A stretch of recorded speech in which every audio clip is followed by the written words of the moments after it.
iPhone 13 on us for every customer. Current, new, everyone. To show the love.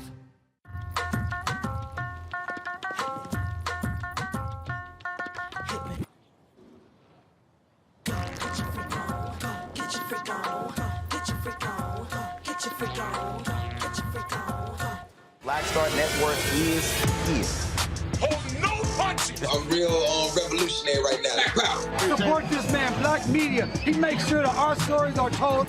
Thank you for being the voice of Black America, Roland. Stay black. I love y'all. All momentum we have now, we have to keep this going. The video looks phenomenal. See, this difference between Black Star Network and black-owned media and something like CNN. You can't be black-owned media and be scared. It's time to be smart. Bring your eyeballs home. You dig?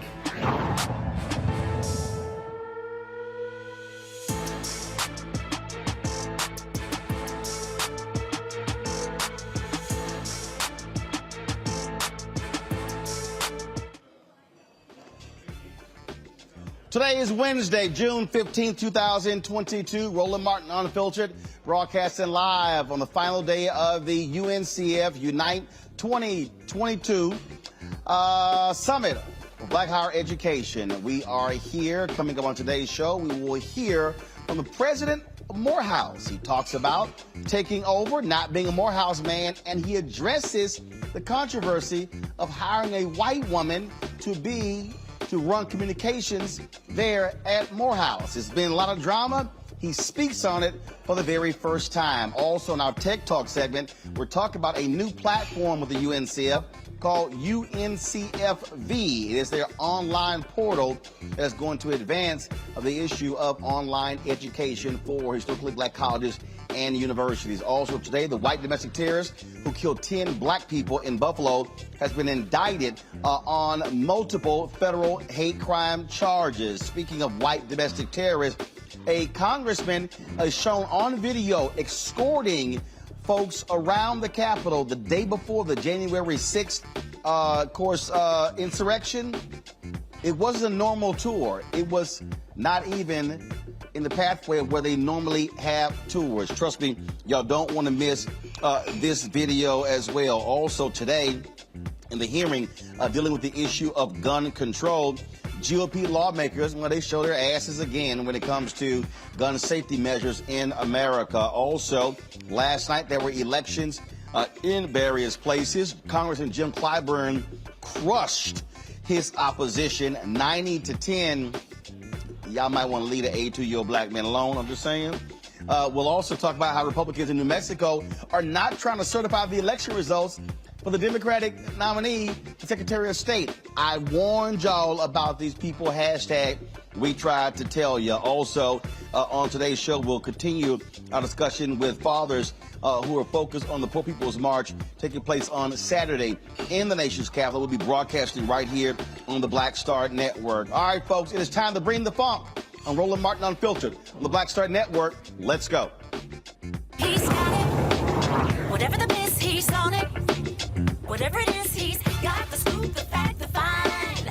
And when it breaks, he's right on time and it's rolling. Best believe he's knowing. Putting it down from sports to news to politics. With entertainment just for kicks, he's rolling. It's on go, y'all. It's Roland Martin, yeah. Rolling with Roland now.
Folks, the white domestic terrorist who killed 10 black people at a grocery store in Buffalo, New York, has been indicted on multiple federal hate crime charges. This follows, of course, the indictments in state court. These new charges include 10 counts of hate crime resulting in death, 3 counts of hate crime involving bodily injury, 10 counts use of a firearm to commit murder during and in relation to a violent crime, 3 counts use and discharge of a firearm during a violent crime, first degree domestic terrorism, 10 counts of first degree murder as well, and the charges go on and on and on. This shows you that, of course, prosecutors are not playing around when it comes to hitting him with every potential charge possible. I want to bring up my panel right now to talk about this, as well as to discuss other stories today. Glad to have folks on the show with me here. Benjamin Dixon, of course, journalist, has his own digital show, joins me here in Atlanta. Glad to have Ben here. We have A. Scott Bolden, the former chair, National Bar Association, lawyer there in Washington, D.C. Robert Patillo, he is the executive director of the Rainbow Push Coalition Peachtree Street Project from Atlanta. Where you at? You in Chicago today? No, I'm in Atlanta. Y'all ain't telling me I would have came down. No, that's a lie. You know, doggone well, we told you to bring your behind down here. Don't even front, Robert. Don't even front. Hey, Robert, okay. He know you're based in Atlanta. He just didn't want you. No, I was told Robert was in Chicago, so he could host from the show from Atlanta. I was supposed to be in Philadelphia today for Eddie LaVert's 80th birthday party. That was a family emergency. The party got canceled, so I decided to stay. Because then, when Robert said he couldn't host, then Ben said he could actually do it. And so, since I didn't go to Philly, I'm here as well. So, Robert, stop fronting. I think you're trying to hide from somebody. Don't even front. All right, let's get right to it. Yeah, Robert tried to tell somebody he's somewhere when he really still in Atlanta. I got you. All right, the bill collector's chasing you. All right, let's talk about these charges. You know, Scott, early on, there were all of these people who lost their minds when initially prosecutors indicted this white domestic terrorist on one charge of murder. And I kept telling people, can y'all just breathe? I mean, that was just the initial indictment. We're now seeing you have the state indictments. Now you have these federal indictments against this white domestic terrorist. Yeah, you know, most people forget about there's a speedy trial piece that you have to meet, not at trial per se, but you also have to indict him within a certain period of time. And when it's a mass shooting, it takes time to gather evidence and to meet with all the investigators and to walk the scene. So indicting them on one charge, you're absolutely right about that. There were going to be other charges. Now he's got state charges and federal charges. It'll be interesting to see, because you always ask me this question, who's going to go first, Scott? And there's no hard or fast rule. The state and law enforcement and federal law enforcement will get together and figure out which one's going to go first. Usually the state goes first, and then the defendants wind up pleading to the federal charges. So we'll have to see how that all pans out. And Robert, remember, in the Ahmaud Arbery trial, the state went first, and then the feds went second. Same thing happened in the Derek Chauvin case in Minneapolis. Absolutely, and even the Walter Scott shooting in South Carolina, they do the state level charges. Once there's conviction for that, often they plea, as Scott said, to the federal charges. I think what's important here is understanding the importance of having a functioning Justice Department for once. Just remember what the Justice Department was under Jeff Sessions. For all the people who say, well, why do we vote? Why does it matter whether or not we vote? Why does it matter who's in federal office? When Jeff Sessions was the Attorney General, they spent more time going after cases of white discrimination rather than prosecuting civil rights violations. Having an actual functioning Justice Department now where we can actually count on federal charges in cases like this is a very important backstop, particularly when there are local prejudices and you're uncertain whether or not you can get a conviction on the state and local level. Having that federal backstop is very important. I think what the family needs to know is that the full weight of the federal government is behind them, is supporting this prosecution, and regardless of what happens on the state level, this individual will never see the light of day again for the rest of his life. Or the death penalty, for that matter. We haven't talked about that yet. And that being really is, something that is important, because when we look at these stories, we look at these cases, I mean, African Americans want to ensure there's going to be justice that is served. And we see the difference when you have Democrats running the Department of Justice compared to Republicans. And we also see how people are responding to white domestic terrorism. Yeah, absolutely, Roland. One of the things that stands out to me the most about this is the fact that the motions of justice, they are in motion. However, the thing that this shooter did was to make a manifesto saying that he would be taken alive, that it would work out exactly the way that he thought it would be. So while this is a victory, we need these hate crime charges. We have to keep an eye on the ball that this guy is really, there's a movement here. There's a movement here of people who want to harm black people, and I think they need to go the distance with this trial. So this is again, when you look at this case here, for all of these people out here, again, who kept talking about, when we're going to see an anti-black, we're not seeing a response to black hatred. No, you're seeing it in this case here. And let me remind people, a week after the shooting, the House actually passed a bill dealing with domestic terrorism. The Senate is actually blocked it. It was blocked 47-47. They will not break the filibuster for it. So there has been a response to this terror attack against black people. That actually has happened, Scott. Yeah, but Roland, what's interesting is everyone will come together and on a bipartisan basis, but it has to be a heinous crime.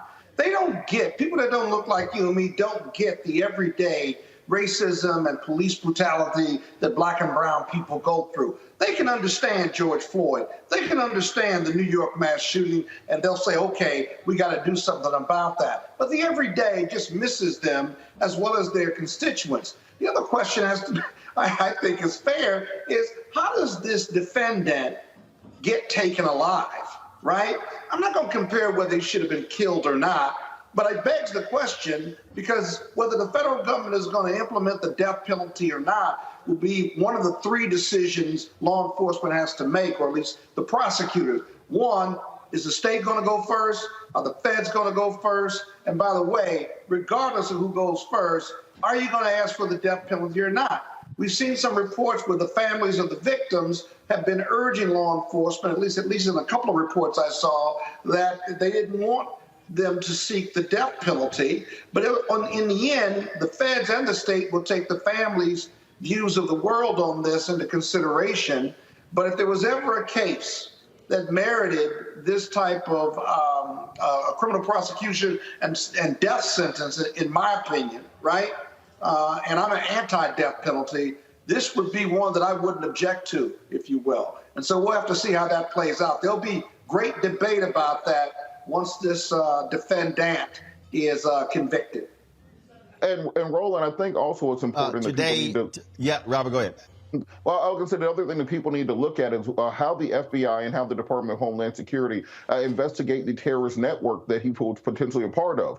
We still haven't figured out how exactly an 18-year-old from humble means was able to purchase level 4 body armor, ballistic helmet, filming equipment, ammunition, rifles, those sorts of things, and also the length of his manifesto to people he was chatting with online. The question is, how deep does this go, and what network would you connect to? What we just saw last week, the 30 people in the U-Haul arrested in Idaho, headed to the Pride Parade.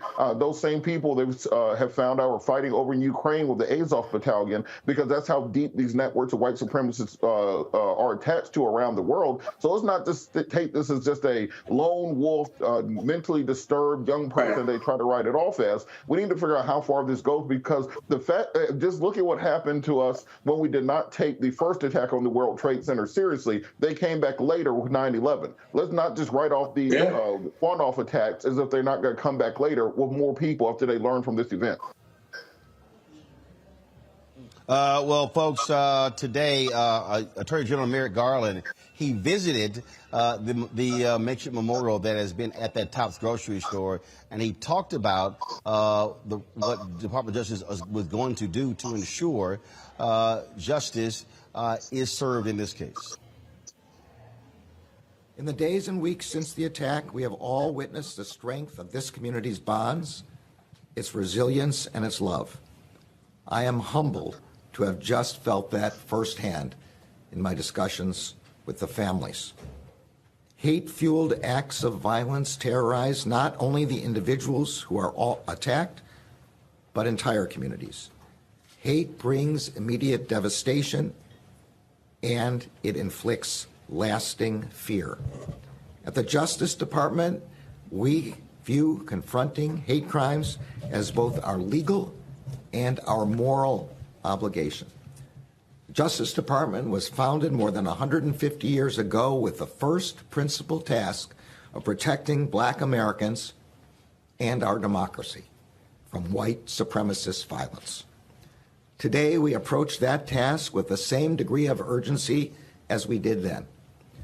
We fully recognize the threat that hatred and violent extremism pose to the safety of the American people and American democracy.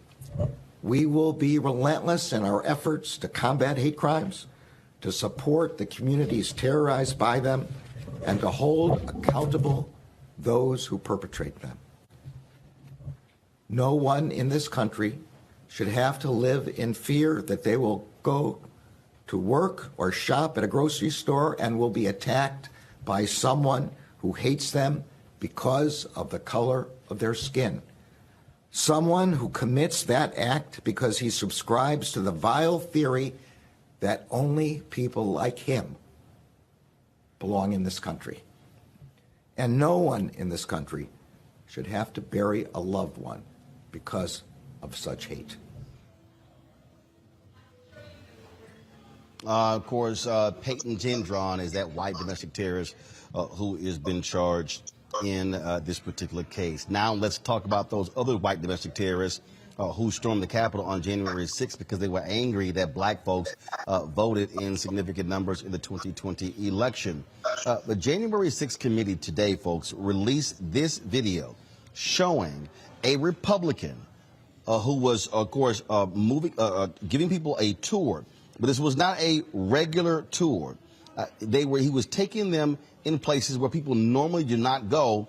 And essentially what the committee is suggesting is that this was a scoping mission. This was a news information gathering mission. You see how they were taking photos. Wait until you watch this video. Now you understand how there are insiders, sitting members of Congress who were in cahoots with these white domestic terrorists. They are still in power. Watch this.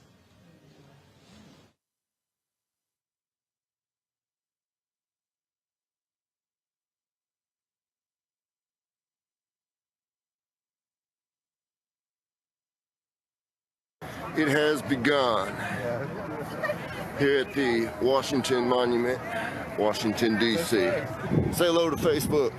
Hey, what's going on, man? Glad to be here, bro. This is our fearless leader. Hey, baby. Hamilton. Check out my flag I made, guys. See it? There you go, baby. That's for a certain person. That's right. That's for somebody special. Somebody special.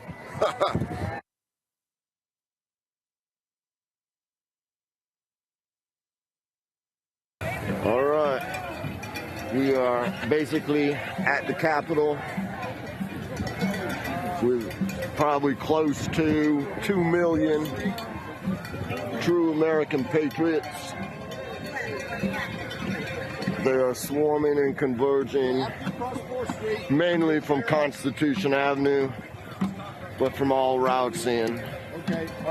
There's no escape, Pelosi, Schumer, Nadler, we're coming for you. We're coming in like white on rice for Pelosi, Nadler, Schumer, even you, AOC. We're coming to take you out. We'll pull you out by your hairs. How about that, Pelosi? Might as well make yourself another appointment. I'll get done with you. You're gonna need a sign up on top of that bald head.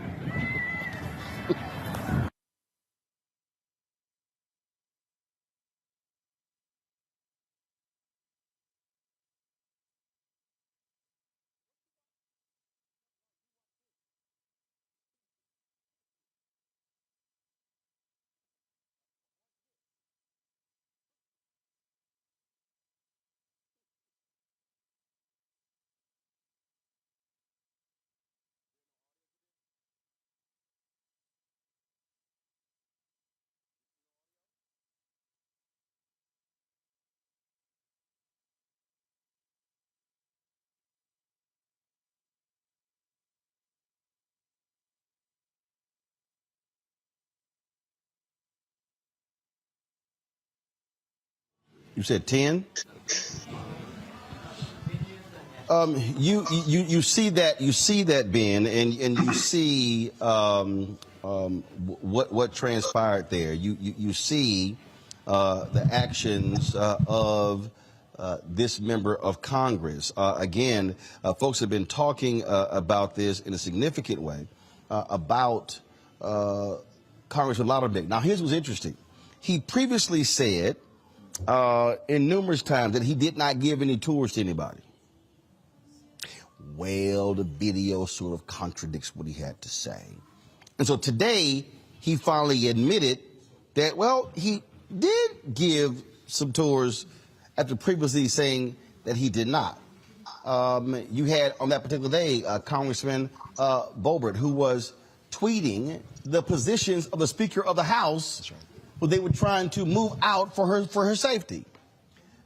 I keep telling people, if you allow Republicans to win control of the House in November, you are letting these white domestic terrorists stay in power and be in the majority.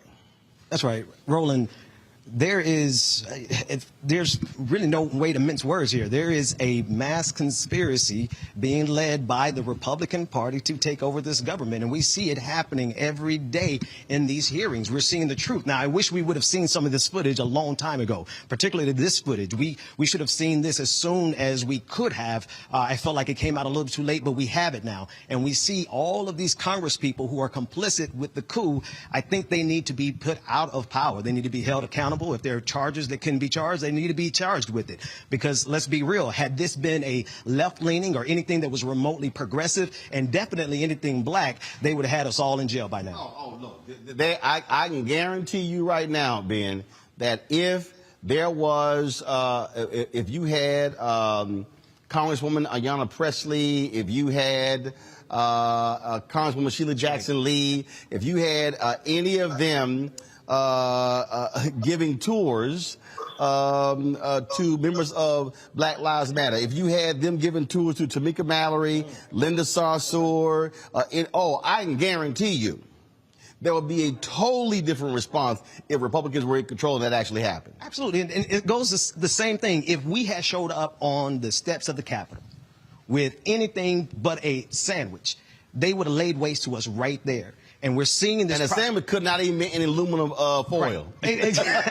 Exactly, right? So we see the disparity of what white mediocrity, I refuse to call it white supremacy, what white mediocrity can get away with. They are the barbarians at their own gate. The very thing that destroyed the Roman Empire is not only on the outside of the Capitol, but it's also on the inside of the Capitol with some complicit Congress people.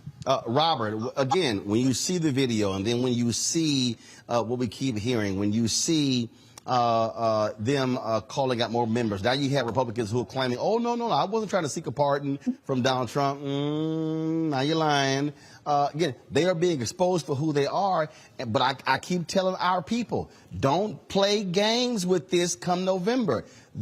You had last night in Texas a QAnon posting woman win a special election, a Mexican-American Republican wins a seat.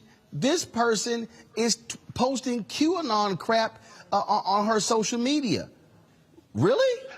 These are the kind of people who could be in power in January.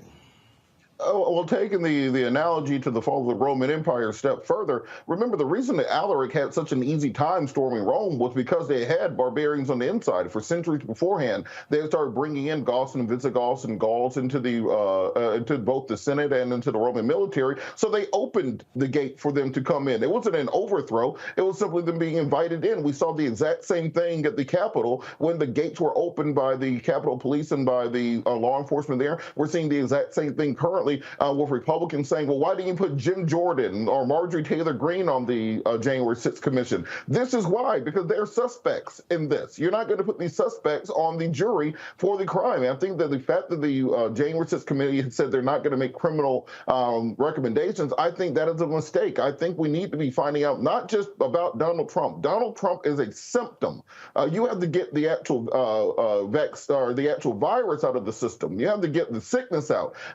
Donald Trump is just a symptom of what these people are doing. They've now surpassed Trump and their vitriol towards America. He was simply the iconoclastic figure around all this. But if you look at the Lone Berbers, the Matt Gaetzes of the world, the Josh Hawleys in the Senate, the Ted Cruzes out there, these people can pose an existential threat to the future of this union going forward. We saw similar things before the Civil War when you had Confederate sympathizers in the not just in the Senate, in the House, but also in the White House as the Vice President Andrew Johnson. So we have to make sure we are rooting these people out and not simply treating them as the coach of the Washington Commanders said, a little dust up. This was an attempt to overthrow the Constitution, overthrow the government. They're going to come back. We have to be ready next time.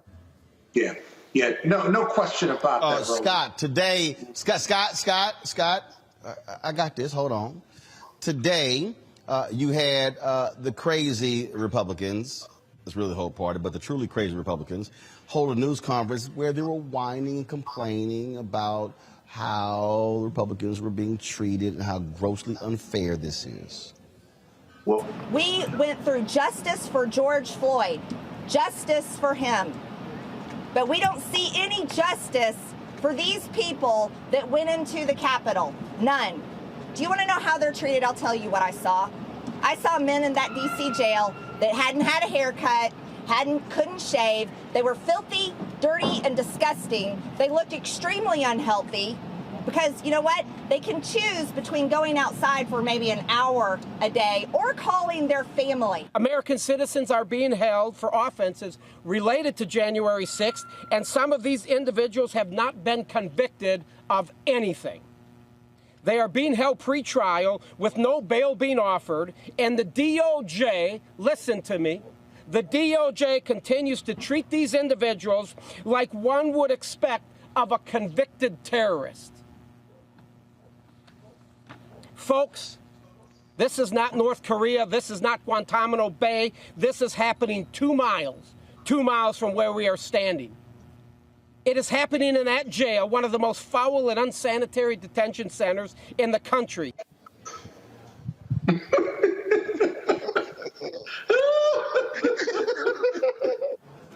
Welcome to Black America. Welcome to Black America. And then the question is, you should ask him if he had a chance to exchange his life and be black, would he choose to be black versus white? It is what Black America and young black men and women experience every day. Shame on the system for housing sedationists and housing people who attack the Capitol and tried to overthrow the government and bar democracy from moving forward and the transfer of political power. Are you crazy? You should be held. You shouldn't get any time. But Roland, let me say this to you. That's batshit crazy stuff right there. I don't know why the press even covers it. But if you have racial hatred in this country and you fear 2043, you have a place to go. There are tens of thousands of groups where you can go and be supported, nurtured, and even be armed by those groups. That's what's scary. You know what else is scary, Roland? You know I love breaking down these videos when I'm on here with you. The video didn't have any sound to it, but you could tell what was going on, right? They were not only scouting, but the pictures they were taking were of security, stairways. They were taking pictures of stairways and hallways so that they could remember and study them because the attack was going to happen the next day. Mm-hmm. And look at the congressman. That's a security stand right there. Right there in the Capitol is a security stand, and they're taking pictures of it. There's another group, they just back up so he can take pictures of another hallway and another set of stairs. Look at the congressman. He's pointing out that's a security station right there. And while he's doing that, they're taking pictures elsewhere. Now he's bringing him down through another security hallway. Look at that. He's bringing him down by there. Now, if I go to the Capitol and I give a tour to my constituents, right, I'm looking at all the monuments and the great halls and so forth and so on. I'm not in any security hallways. I'm not letting people take. Why would you take pictures in the Capitol other than of bust or pictures or with the congressman or other congresspersons? Why would I walk off to the side and take a picture of a hallway while the congressman's there, either being distracted or otherwise? And lastly, whether Loudermilk the congressman was duped or not, he allowed himself to be duped. Because at some point, he's got to know they're taking pictures of all these things that would essentially be non-essential pictures, but they're essential if you're going to come back and attack the Capitol. You couple that with the video that you ran before outside the Capitol and all the things that they said. Why shouldn't we believe that they were going to drag AOC out or Pelosi out or Schumer out? I mean, it's a story that's got a lot of facts to support it. This is, excuse me, this is dangerous. This is very, very dangerous.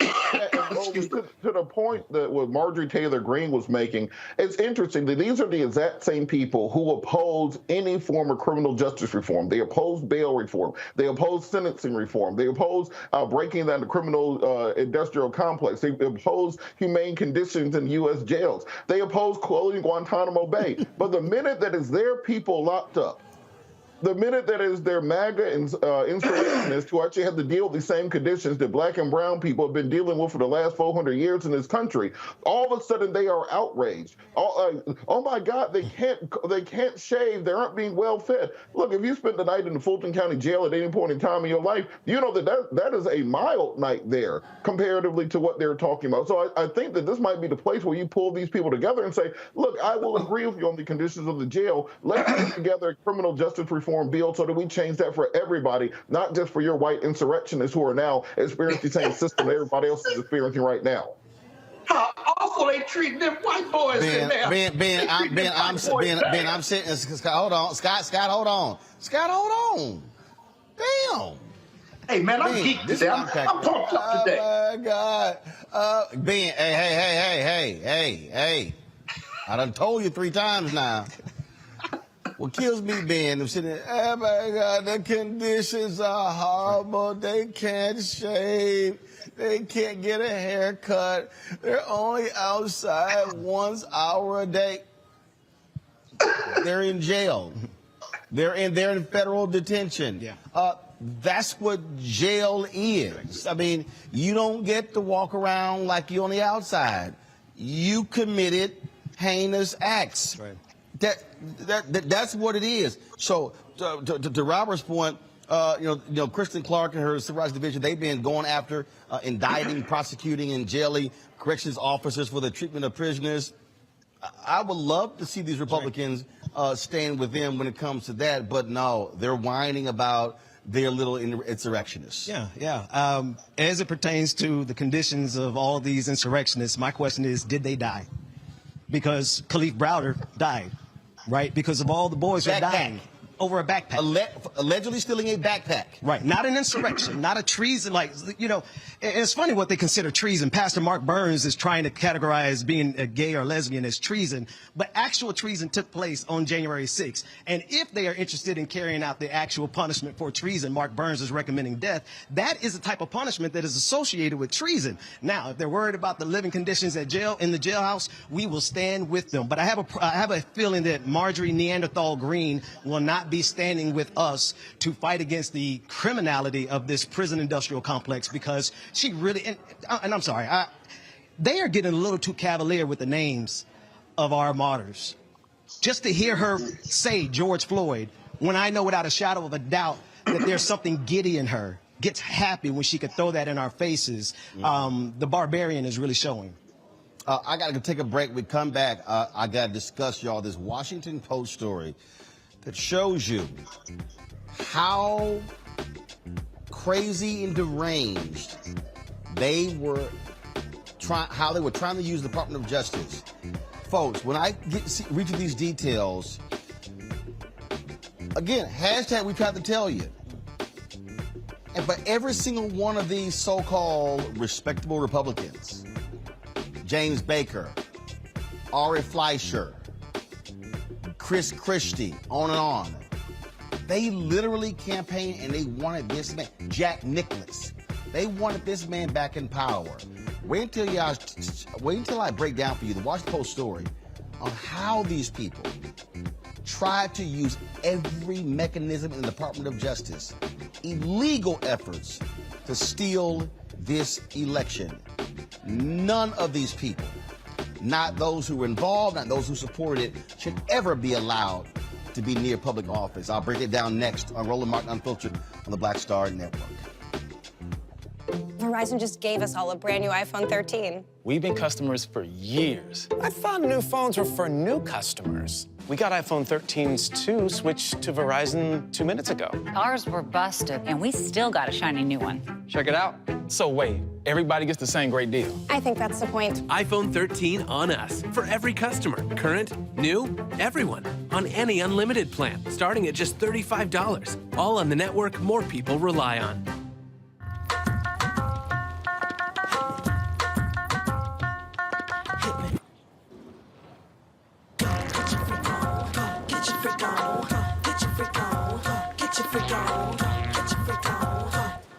On the next A Balanced Life with Dr. Jackie, we're talking all things mental health and how helping others can help you. We all have moments where we have struggles, and on this week's show, our guests demonstrate how helping others can also help you. Why you should never stop giving and serving others on a next A Balanced Life here on Black Star Network. Love our new Alexa. It's a Buick. Yeah, Alexa. Buick. Alexa. It's a Buick. It's an Alexa. It's a Buick. It's an Alexa. Coach, that's a Buick. That's an Alexa. The Buick Enclave with available Alexa built in. We're all impacted by the culture, whether we know it or not. From politics to music and entertainment, it's a huge part of our lives, and we're going to talk about it every day right here on The Culture with me, Faraji Muhammad, only on the Black Star Network. How about sushi? I just had sushi for lunch yesterday. How about tacos? Automatic emergency braking, one of 6 advanced safety features standard on every 2022 Chevy Equinox. Find new technology. Find new roads. Chevrolet. Hey, I'm Amber Stevens-West. Yo, what up, y'all? This is Jay Ellis, and you're watching Roland Martin Unfiltered.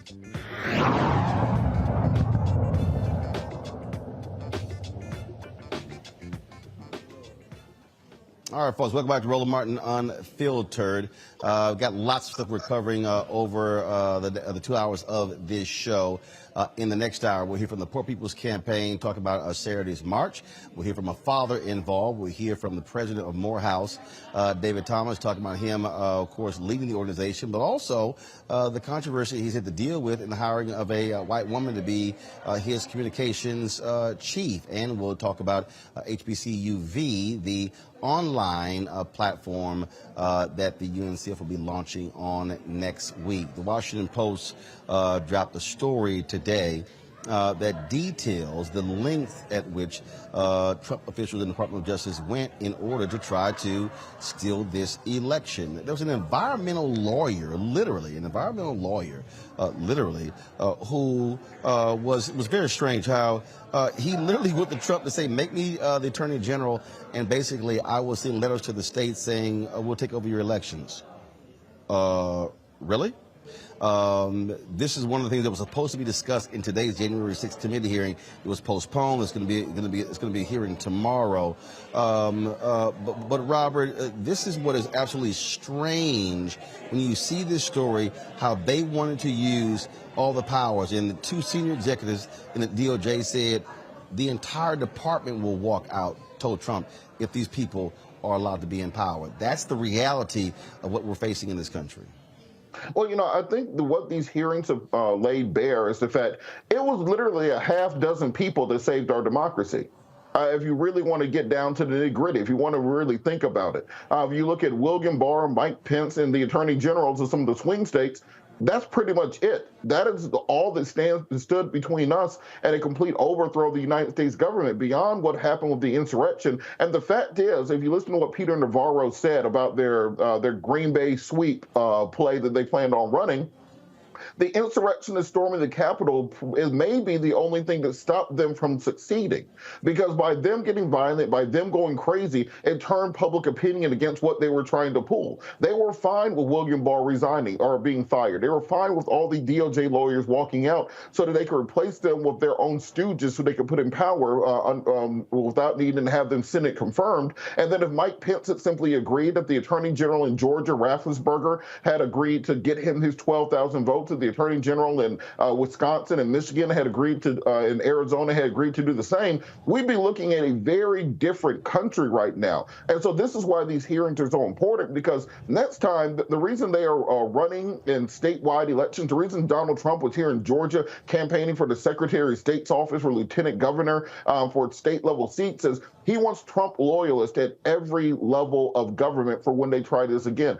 He knows he's not going to make up 10 million votes between 2020 and 2024. But what he does know is if he can get it close again in those swing states and have his people in place, they will be able to steal it next time. There'll be nothing that anyone can do about it because they are consolidating power around their plan. We see this all the time in coups. If you look at any nation that's undergone a coup, they usually try one time, it fails. They try a second time, it fails. By the third time, it works. Look at Hitler and the Beer Hall Putsch in 1933. Look at Mussolini the first time he tried to overthrow the government. Look at Napoleon. He got exiled to Corsica before finally being sent to St. Helena. These people keep coming back if you do not put out the fire.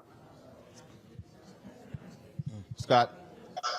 Yeah, you know, what I find extraordinary, and I want your listening audience to really get this, extraordinary that a division head, an environmental lawyer at DOJ was talking back channel to the President of the United States without the acting Attorney General Rosen and his deputy.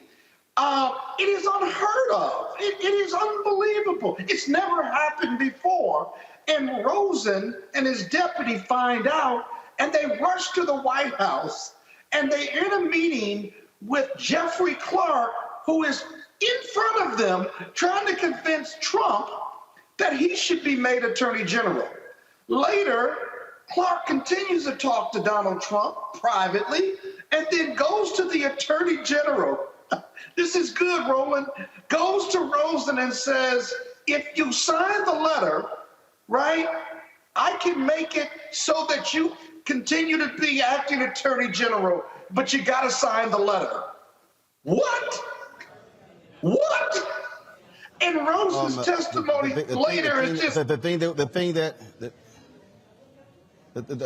hold on, Scott. The thing that we have to understand is that democracy is at the heart of this whole issue in terms of, do you have a functioning society that follows by the rules, and do you have folks who are going to do what is right and just? And what we're hearing coming out of the committee being led by Congressman Benny Thompson is frankly frightening. Yeah. Deeply so. And I think all of America needs to come to red alert, especially Black America, because these people are coming after democracy, but specifically they're coming after Black people, right? The people who were out there on January 6th, they are directly connected to the same people who are going around shooting Black people, but also the level to which they are inserted and their loyalty is to Donald Trump. All it would have taken was for Jeffrey Clark, for Donald Trump to sign off on that letter. Just like the other guest said, this would have been an entirely different democracy. And I think we need to make sure that we not only look backwards to January 6th, but look forward to November, because they're not done. They're coming for the entire game. And I think people need to just kind of wake up out of their stupor. They will suspend democracy. They will suspend the First Amendment. They will do anything necessary to maintain power, because democracy has become inconvenient for them, because they know, demographically speaking, they are on their way out. And so we're being ruled by the tyranny of the minority. Let's talk about a political move that President Joe Biden made. He has appointed former Atlanta Mayor Keisha Lance Bottoms to a senior position in his administration. She is going to be a senior advisor and responsible for Office of Public Engagement. Remember, it was former Congressman Cedric Richmond who held the position before he actually left. Biden describes Bottoms as tough yet honorable and says she would best fulfill the job. Of course, this continues the appointments of more high-ranking African-American women to the administration. And again, she's excited to take over the position. People might remember when Biden won, he really courted her for several positions. She chose not to accept them. And then, of course, she then decided not to seek re-election as mayor of Atlanta. And so I sent her a text earlier. Hopefully we'll get her on the show to talk about her new position in the administration. Folks, let's stay in Atlanta. When David Thomas was named president of Morehouse, a lot of people who were like, wait a minute, what are y'all doing naming somebody who ain't a Morehouse man? He's a Yale graduate. But the reality is he has done some amazing things there. But one of the things that he's also recently done that has stirred up a lot of tension among his Morehouse faithful, the appointment of a white woman to be over communications and marketing for the university. Up until today, he had not publicly talked about that decision. When I sat down with him at the UNCF Unite Conference, we talked about that and other issues. Here's our discussion. One of the things that I was happy to see and impressed by is when Morehouse announced that if individuals had not finished their degrees elsewhere, that they could actually go online to finish. Yeah. That was so important to me. Look, I've been doing digital, been thinking about that for 20 plus years, and there were so many black institutions that were behind, many HBCUs behind. Tom Joyner, to this day, when he brings up HBCU online, he talks about the millions he lost trying to get HBCUs to embrace the idea of online. That was a huge deal, and that transformed in many ways what happened on the campus. Yeah. Explain that. Well, our efforts online started when we started to develop our strategic plan. And one of the themes that emerged was Morehouse Beyond Borders, which was really a question of how do we take ourselves to the world. For 156 years, we'd done the same thing on 66 acres. And this was part of saying, how do we go to the world? Then we did some research. 3.5 million black men have some college, no degree. 3.5 million. Wow. We launched the program just with a press release. Within 72 hours, we had 5,000 inquiries. Wow. So we knew that there was a market there. Went with a technology partner, one of the best out there, so we could deliver a high quality product. Mm-hmm. And what began to happen is faculty on campus who got engaged with that started to bring that into their own campus program. Mm-hmm. Fast forward, COVID hits, the entire college goes online. Right. And, it's like we were, ready for the future. Mm-hmm. And now that's come, and in lots of ways, our faculty are, in the digital world. Another good example is Morehouse College is the leading college in the country actually using the metaverse and virtual reality to actually teach classes. Mm-hmm. Right? Not Stanford, not MIT, Morehouse College. And in fact, our faculty member who's leading that, Messina Morris, she's actually been here and given a few presentations at the conference. See, I think that, when you talk about the 3.5 million, we've had to debunk numerous times this notion that there are more black men in prison than in college. That's not fundamentally false. But I think what you're describing is also how we have to be much smarter and more creative in creating pathways for folks who otherwise want to finish, but for a variety of reasons did not. And I think part of the problem for higher education is always been, this is the box, and if you can't operate within this framework, this box, then it's not going to happen. Right. And Roland, it's also about having economic impact.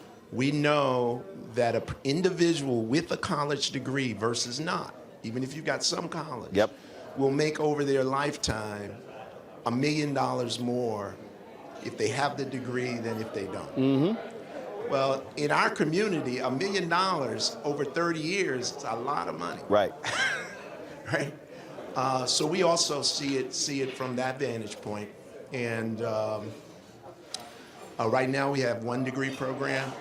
We're going to add a few more degrees. We started with business. We're probably going to add a computer science degree in the coming year, as well as a more humanities, social science degree that's anchored in our traditions around nonviolence, social advocacy, and social justice. You talked about doing the same thing over 150 years on 66 acres. You becoming president was a part of that. That was just all of this. It has to be a Morehouse graduate, or it has to be someone who got to know our way. I talked to other presidents. I see you know my story. Well, no, look, because part of it. Look, where'd you graduate from college? I graduated from Yale. Okay, I'm a Texas A&M graduate, and there is this tension that's real, where you have some people who go to PWIs who look down on HBCUs. Then you have some people in HBCUs who are like, oh, y'all the black people who know who you are because you went to a PWI. Right. And I'm kind of like, no, I went to where in the hell my parents' money could send me, because they had 3 kids in college and they have no damn money to send 3 kids in college. So it was easier for us to be operating and living in one location. So excuse the hell out of me. Y'all wasn't paying no bills. Right. But the thing that I have said is that where HBCUs have made a mistake is not tapping into that brain power that didn't come through an HBCU, but that still cares about HBCUs. So if you're trying to elevate an institution, you want talented people, regardless of where they went with the college, and that to me has historically been a mistake that some people have made. Yeah, I can't speak for all HBCUs, but it's very interesting. When I applied to college, I only applied to 2. I applied to one college I always wanted to go to because I read Martin Luther King went there, and I applied to another school that in my neighborhood nobody had heard of till my counselor told me to apply. Morehouse was the one I always wanted to go to. Yale was the one my counselor told me I should apply to. I only applied to the 2. I was going to Morehouse. Morehouse didn't give me any money, and Yale gave me a full ride. And my father said... He was like, son, look. You can add. Your 0, my 0. Hey. Right? Right. I mean, 0. There you go. Right? So... That's a financial decision. Financial decision. And I think that more and more folks who went to PWIs are actually increasing their appreciation of what historically black colleges and universities do and have done, which is why we're seeing a resurgence, and I think the same is true for folks who are seeking opportunities to be in academia. They're also now thinking about places like Morehouse and Howard, right? As places to go have great careers. Also, I think that we're also in a position where if you're going to be an advocate, you have to be an advocate, and that might also means stepping on other people's toes. Yeah. You're not aware of this. Dr. Lomax was there. We were at Essence Festival, and I was one of the VIP guests of Coca-Cola, and they had the different HBCU presidents from Atlanta. Right. So it was the head of ITC, it was Theological Seminary, it was Clark Atlanta, it was Morehouse, it was Spelman. Morris Brown was not there, so we're sitting there at breakfast. And this was during the Obama administration, the Parent Plus loan debacle. Yeah. And so we're sitting there, and they were lamenting this whole deal, and so we're sitting there going back and forth. And of course, me, I'm not interested in anybody's agenda other than black people. I go, what the hell y'all gonna do? Yeah. And your predecessor, who had worked in the administration, and I literally said, hey man, you don't work for him anymore. You work for Morehouse. I said, so you might be afraid to go after the administration. I said, but all y'all getting killed with this decision. Yeah. I said, so what the hell y'all gonna do?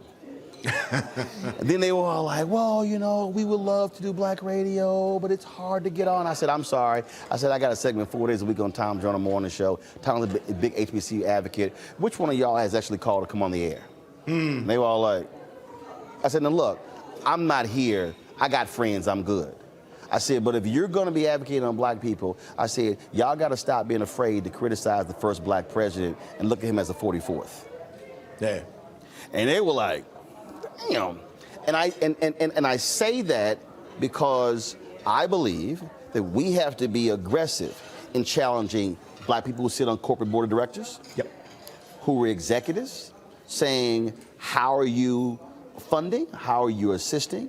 What are you spending on? We can't just be happy that they are there. I think we have to, I don't care if there's a Democratic administration, we got to be putting that maximum pressure, because at the end of the day, if you are an HBCU, you are serving students, faculty, staff, alumni. And it's getting those results. And I just think sometimes we're like, well, they're friends. No.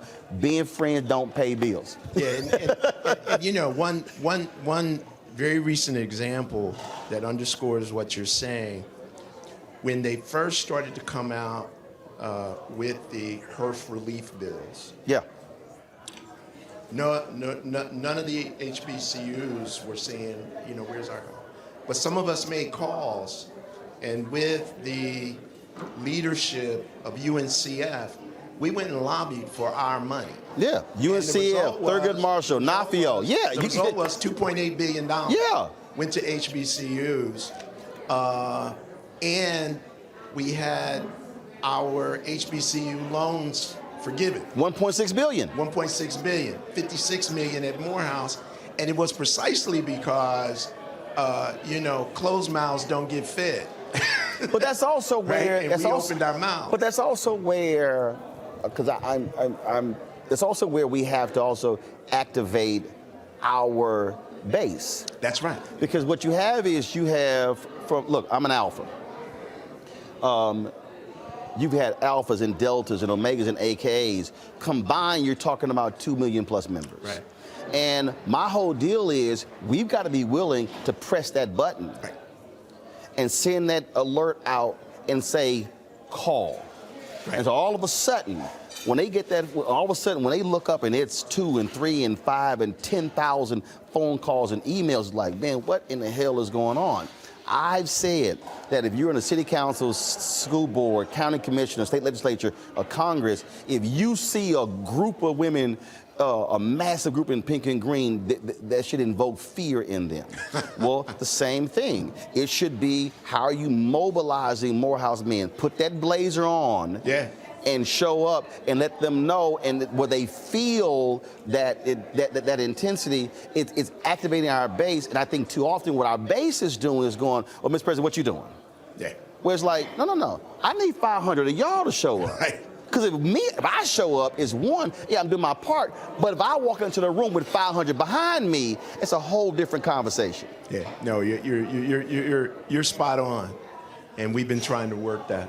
You know, and have had some success with it, but you know, that's exactly where we need to go as a community. And to your point as well, you know, when you start thinking about it, you know, the fraternities, black fraternities and sororities, they cut across PWIs, HBC, right? Which creates an even more solid voice, right? So I think you're absolutely right. How are you dealing with also trying to move the university forward to have a completely different vision in terms of your staffing? You're dealing with drama right now. You're dealing with it. And people out there talking about it, but the reality is you're building a team to advance your mission. Right.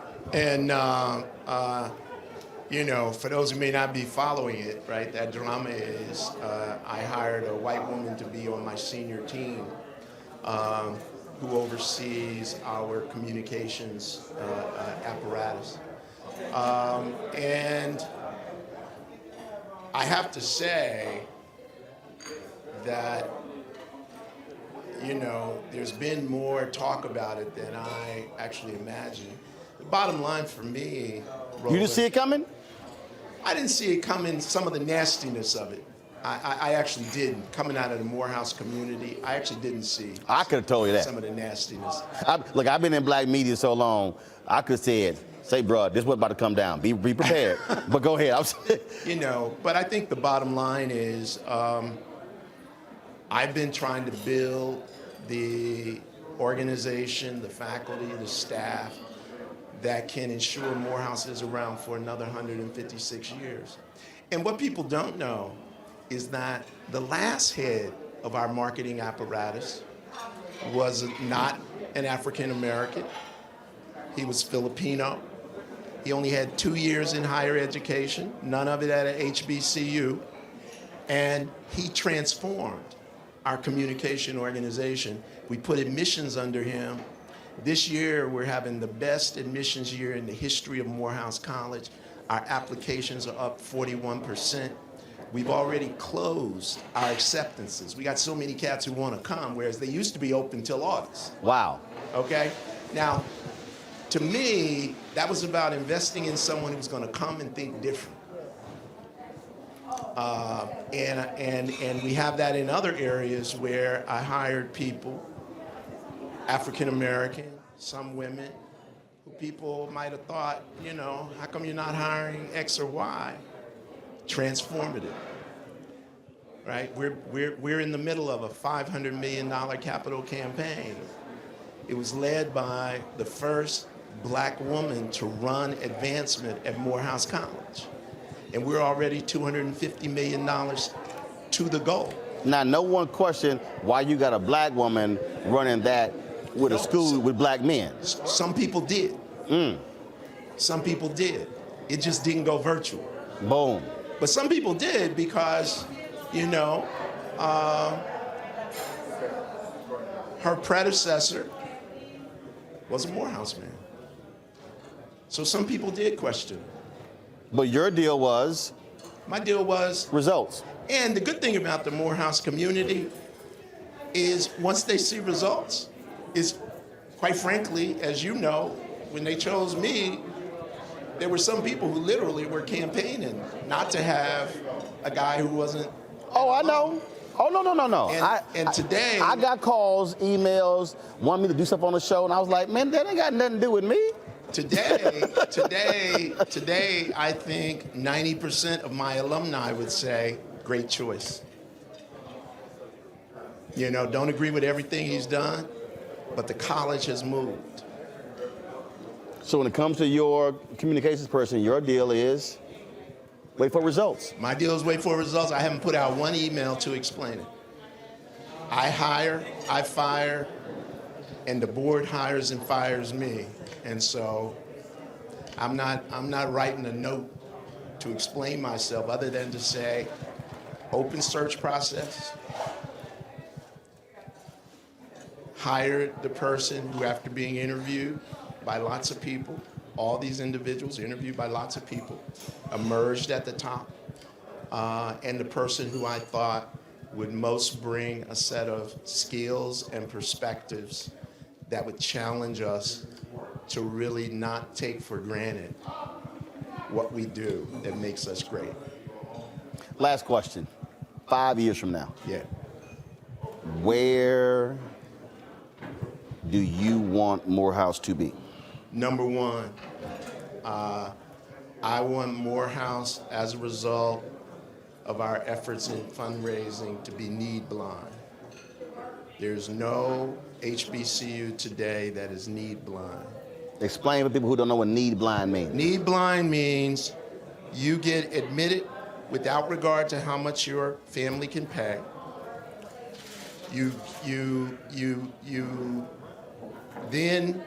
We then apply what your eligible for from a federal funding standpoint, and then we have the funds to fill the gap.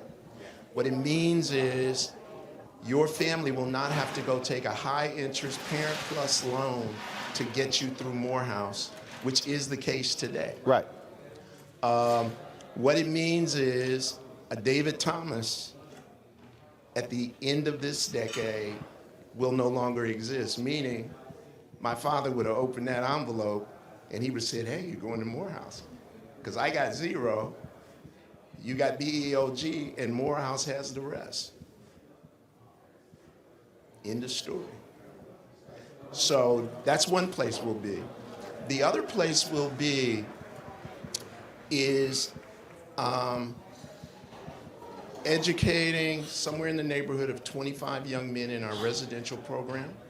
And we will be touching through technology, distance learning, at least 3,000 men a year, and increasing the college graduation rates of black men across this world. And we'll be global. 5 years. All right. I think we're on track. Well, look forward to it. I look forward to being back on campus. Now, I've spoken on campus twice, but I've never spoken to the students. No? We had a school choice is a black choice event that I found that we organized. So we had it on the campus, school choice leaders, and then there was a table of brotherhood discussion before the MLK Memorial was unveiled. Chevrolet sponsored it, and they had Congressman John Lewis and others. Spike Lee was involved, and I moderated that in the chapel. Okay. But I've never actually spoken at Morehouse. Okay, we're gonna fix that. So but I tell her, so I wear all HBCU gear on my show, only schools that I've actually been to or spoken at. And so when I went there last time, the Morehouse band, they gave me a track jacket. So because of that, I wear it. But see, the other presidents get mad. They're like, well, you don't wear our stuff. I'm like, I ain't never been to your school. So I have a requirement. I said, if I rock somebody's gear, it's because I've been there. But definitely, we'll love to get there. All right, well, it's always great to be on college campuses and see the creative and innovative things that have been done. Yeah. Well, we're gonna get you there. All right. Looking forward to it. All right, so let's talk about this. So the president addresses for the first time all this drama. Scott, only because you're a Morehouse man, you get to go first. I never like you going first, because nobody else gonna be able to talk. So, all right. So your take on this this drama, folk being upset that the president hires this white woman to be over communications and marketing for Morehouse.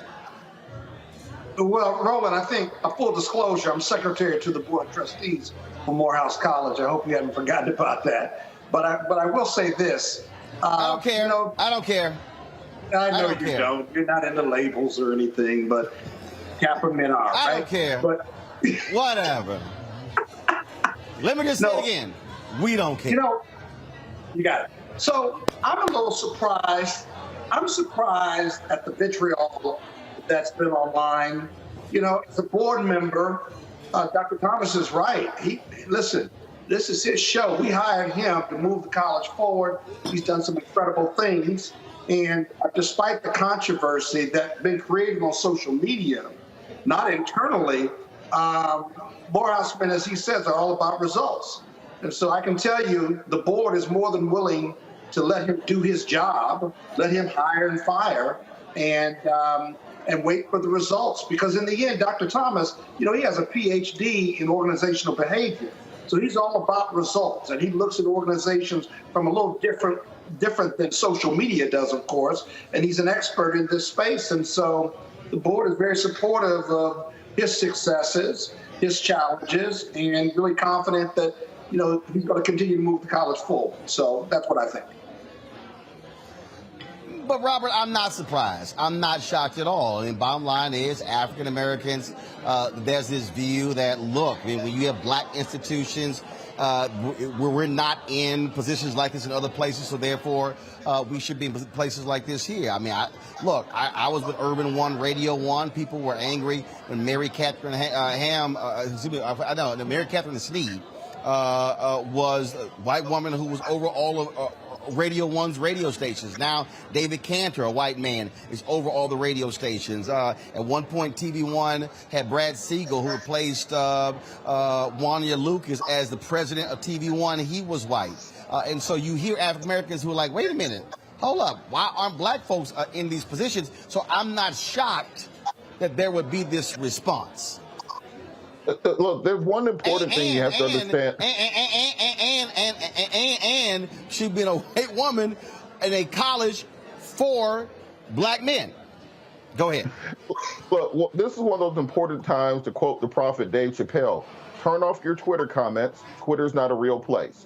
Look, every single HBCU in this country has a white person or a non-minority or non-African American somewhere in their administration. I went to school right across the street there at Clark, Atlanta. Some of my best professors were Indian American or Asian American or Latino American. We had people who are non-African American in the administration. All of our presidents weren't Clark, Atlanta alumni. You pick the best person for the job, and this is in large part going to be results-oriented. If the person falls on their face, then there'll be a lot of people saying, ha ha, I told you so. If it works out great, then the topic won't come up again. But I think we have to start judging people by when you give somebody a new position, let them staff themselves, let them get the best people that they believe in to get in there and do the jobs. And I hope for nothing but the best, because we're seeing what happens when many HBCUs are mismanaged. You know, Morris Brown is just getting their accreditation back. We keep hearing about the financial struggles of many of our institutions, a lot of it being internal. Get the right people in there, get the best results.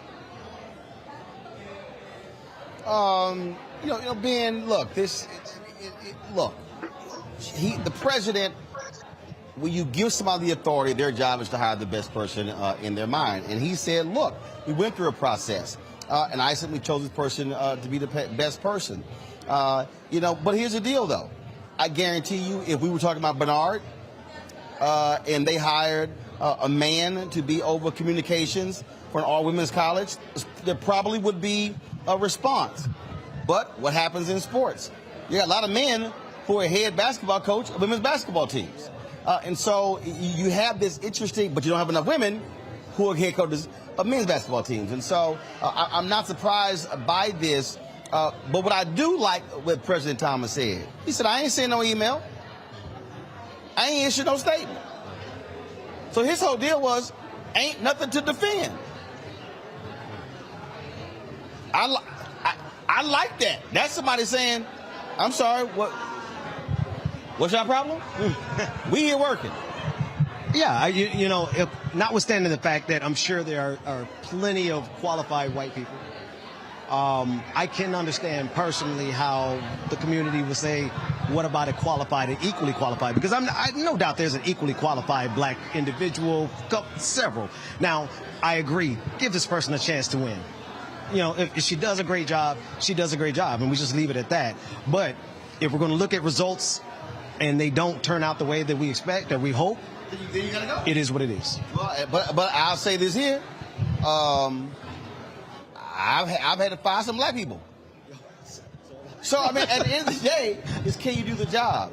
And I'll be honest with you. I've been in situations, look, when I was at TV One, Jay Feldman was my longtime producer. Jay's white. We had some black producers. They weren't good. And the bottom line is, Jay got the job done. And so I get it. I absolutely get it. And so that's just one of the things there. And so, so Morehouse men, suck it up. She got the job. Let's see what happens. And then it's the president's job to hire and fire. And if he says, hey, she ain't cutting it, then he'll find somebody to take the position. And so that's what happens in business every single day. Y'all, I got to go to break. We come back. We're going to talk about the Poor People's Campaign. Big march taking place on Saturday. Don't forget, you want to support us in what we do. Do first two things. YouTube, y'all tripping. I see all y'all comments in the chat room. Hit the damn like button. Yeah, this shit ain't hard. Okay, log on, hit like. That's all you got to do. don't make no sense that here we are, an hour and 20 minutes into the show, and we ain't at 1,000 likes on YouTube. I should not have to be sitting here telling y'all, hit the like button. Same thing on Facebook, hit the like button, hit the share button. That's what you need to do as well. And let me also address this real quick. So a lot of y'all have been asking about why we don't have the chat functionality on the Black Star Network app. That's actually a third party. It's an add-on. We got a company that was trying to charge us $1,000 a month to add the chat function to the Black Star Network app. I made the decision not to spend an additional $12,000 solely to add the chat until we lock up an additional advertising deal that pays for that. And so we're looking for other companies that can actually do that. But Vimeo, which handles our app, they don't have in their app a chat function, so that's why we don't have it. But we have been investigating it. We have been looking at it. We're just trying to find a company as a cheaper option to have a chat functionality on the Black Star Network app. Y'all, and speaking of the app, download the app. All platforms, Apple phone, Android phone, Apple TV, Android TV, Roku, Amazon Fire TV, Xbox One, Samsung Smart TV. You can also support our Bring the Funk fan club. Every dollar you give goes to support this show. You can send a check or money order to P.O. Box 57196, Washington, D.C., 20037-0196. The Cash App is $RM Unfiltered. PayPal is R Martin Unfiltered. Venmo is RM Unfiltered. Zelle is Roland at RolandSMartin.com. Roland at RolandMartinUnfiltered.com. We'll be right back.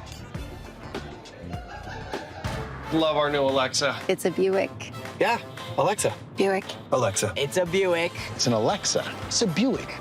It's an Alexa. Coach, that's a Buick. That's an Alexa. The Buick Enclave with available Alexa built-in. A powerful movement is rising across America. From the Mississippi Delta to the Apache stronghold. From the homeless encampments of Washington State to the coal fields of Appalachia of West Virginia. We are the 140 million poor and low-wealth people in this country. And we are building the Poor People's Campaign, a national call for moral revival. On June 18th, ahead of this year's midterm elections, while the Congress is still in session, we will hold a mass poor people's and low-wage workers assembly and moral march on Washington to arrest the attention of the nation, to put a face and a voice on poverty and low wages in this country. This is a watershed moment for justice and democracy in America. There are those who say that transformative change is impossible, but history teaches us that it is precisely in times like these that people must build a broad and deep movement from the bottom up. We must compel this nation to repent, to lament, and to see the realities that have been hidden for far too long. On June 18th, we will come together to lift the voices of the poor and low-wage workers who know that change is not only possible, it is essential for our survival. We will make the connections to show how systemic racism, poverty, ecological devastation, the denial of health care, the war economy, and the false moral narrative of religious nationalism and white supremacy are hurting us all. We will show the nation the faces of Americans who cannot afford to go back to normal. We will detail the policies that can move us toward a society that works for everyone. And we will pledge to go home and build power for transformative change in this year's election and for years to come. Because the question should have never been, how much will it cost to address poverty? The real question is, how much is it costing us not to? Somebody's been hurting our people. It's gone on far too long. And we won't be silent or unseen anymore. Join us in D.C. on June 18th. Build with us for a third reconstruction in America. Visit poorpeoplescampaign.org.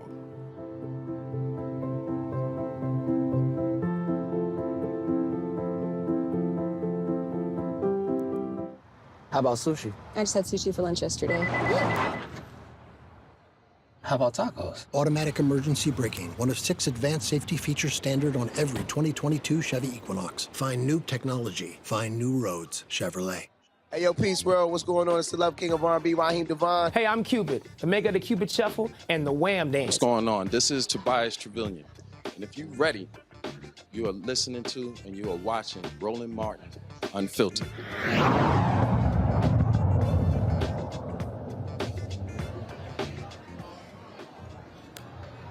All right, folks, we are 3 days away from the mass march in Washington, D.C., the Poor People's Campaign. We will be broadcasting live from the Mall on Washington. The procession begins at 9 a.m. We'll be covering that, and of course, making their way to the Mall on Washington beginning at 10 a.m. My next guest out of Memphis, Justin Pearson. He is one of the folks who has been working hard, of course, pushing people, mobilizing and organizing. He is co-lead for the Poor People's Campaign. He joins us right now. Justin, glad to have you here.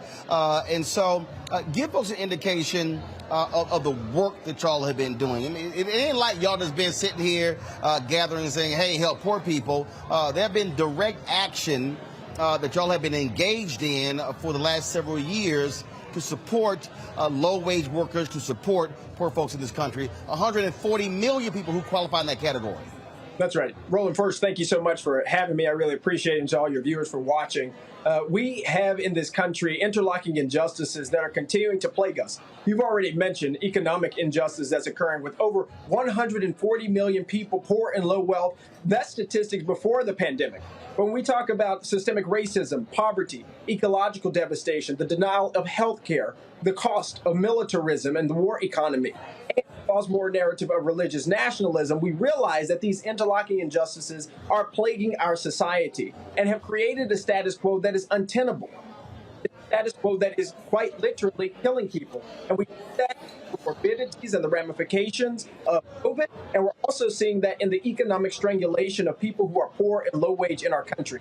Over several years, since the Poor People's Campaign was relaunched, as you know, started by Reverend Dr. Martin Luther King Jr. and hundreds of thousands of people then, it has been revived by Bishop William Barber, Reverend Dr. Liz Theo Harris, to put those who've been excluded, those who've been marginalized at the center of our national conversation. So whether it's to Senator Manchin's office demanding that we end the filibuster, that we raise the minimum wage, where we're organizing with the Memphis 7 and Starbucks workers to unionize, we know that it's going to take action to transform this nation. It's going to take action to make the promises that have been given to this country in the Capitol and real. And we're not there yet, but we, the majority of people in this country who care about justice, who care about making sure we're bending that arc and doing that work, we're going to put our bodies on the line, we're going to put our voices on the line in order to make this country do what it said that it would. Your audio is breaking up, so folks, if y'all can try to repair that, that'll be great. Let's start with some questions from my panel. Robert, I'll start with you. Thank you so much. And the Poor People's Campaign is an absolutely amazing event. If I wasn't going to be at the Rainbow Push Conference in Chicago this weekend, I would absolutely be there. What do you think would be the message to young people to compel them to turn out and show up, particularly in this summer where there's so many other things to do? Why is it important for young people to show up to this event? Yeah. One of the things that we're really emphasizing is that it is a march to the polls. Right? We are organizing and galvanized to center the voices of people who've been excluded, but it is in order that we might build power as we go back into our communities and as we go back into our neighborhoods, in order that we can have power at the polls. For people who are generation millennials and Gen Z, this is a pivotal time to help transform the country. The reality is what we are enduring, whether that be the student debt crisis or the ecological devastation and the climate crisis, young people's voice and young people's participation in civic process and in the political movement that is burgeoning in this country, particularly in the wake of the lynching of George Floyd and Breonna Taylor and Ahmaud Arbery, is necessary in order for us to send different people that care about the values that we care about to mayor's offices, to city councils and county commissions, as well as to the Senate, particularly thinking about that this year, and also into Congress. And so for young people, this is the moment and this is the time to be engaged in the future that we want to build and create together. Ben, your question for Justin. You said that there is an interlocking level of bigotry that is plaguing us. I'm fascinated by that because one of the difficult things is helping everyone to see how all of this hatred is interconnected. They come to us in silos, right? We see the Tops shooting in Buffalo. We see Mother Emanuel AME. We see Ron DeSantis making light of being African American today. It's in silos, but most certainly they're all connected. Talk more about that, if you would. Yeah, that's an amazing question. Look, our lives do not exist in silos. I'm really fortunate to help lead an organization, Memphis Community Against Pollution, down in Memphis. And it's primarily dealing with environmental racism and environmental injustice. But what we learned, particularly in partnering with the Poor People's Campaign and doing this work, is that you can't separate the communities that have the most pollution from the communities that have the least access to health care, and the people who are in the jobs that don't provide health care, in the companies who are doing union busting, in the companies who refuse to raise wages, and in a country that says that there are certain people's lives that are less valuable. And because we're living in a society that creates quite literally, quote unquote, sacrifice zones, as Dr. Mustafa Santiago Ali might say, we cannot live in silos when it comes to fighting these injustices. The perspective, I think, of people in positions of power and empire in our country want us to view everything separately. You need to view voting rights separately from environmental justice. You need to view what's happening as an attack on women's bodies separate from how you think about systemic racism. But the reality is not in order that people might become overwhelmed by the amount of interlocking injustices that are interconnected, but that we might have a perspective and a view that says, if there is injustice happening here, one individual is actually a compilation of a whole lot of identities. Thus, the systems and the structures that are existing that are oppressing a person, it is never just one, it is many. And it is the responsibility of those who have more privilege, it is the responsibility of those who have the opportunity to be more proximate, to help to elevate the voices of people in our communities who are suffering and who are dying because of people who are in positions of power, using and wielding that power to perpetuate exploitative capitalism and destroy our democracy in the process. Scott? Hey, Justin, thank you for joining us. Love the organization and the great diversity in the organization. One, how many people are you expecting to show up for the march? And two, what's your measure of success? Is it during the day of the march or the hard work that's going to have to take place afterwards? It is always the hard work that's going to take place afterwards, because that is where organizing and power building really happens. One of the most things I remember from one of Dr. King's speeches and his I Have a Dream speech is actually when he talks about taking the energy and taking it back to the South. What is important with the thousands of people that we're going to have together is not only that we build power and mobilize together and we realize what we have been through over the past couple of years and what we've been through as a country over hundreds and hundreds of years that have gotten us to this current status quo, but it's recognizing that we have the capacity to change it. And I think that's what we really want to emphasize this Saturday, that not only do we need to take a moment to recognize the reality that the minimum wage has not increased for over 30 years, and that has led to an economic stratification in our country that has us celebrating people who can go to the moon while other people can't put food on the table. We need to recognize these injustices and these inequalities that are existing, and we need to have a somber attitude towards this. It's nothing to celebrate that our country continues to perpetuate a legacy of exploitation and plantation economics that continues to harm disproportionately poor people and low-income people and black people and indigenous people and people of color. And it is important that we recognize we do have power. In a country that will tell us how voiceless we are and how powerless we are, what we are recognizing Saturday and where we're putting attention and a spotlight on for the nation is that we have power. And when we go back to our communities and we organize thousands and thousands of people not only to march, but to vote, and to continue to keep pressure on their officials in order that they might change the policies that are hurting people, we're going to see that be we'll see that more as victory points for us. But we're in this battle for social justice, economic justice, until we get it. And that's a lifetime worth of work, but we're in it. All right, Justin, we certainly appreciate it. Thank you so very much. We'll see you on Saturday in the nation's capital. See you Saturday, Roland. Thank y'all so much. Appreciate you. Appreciate the opportunity. See y'all in D.C.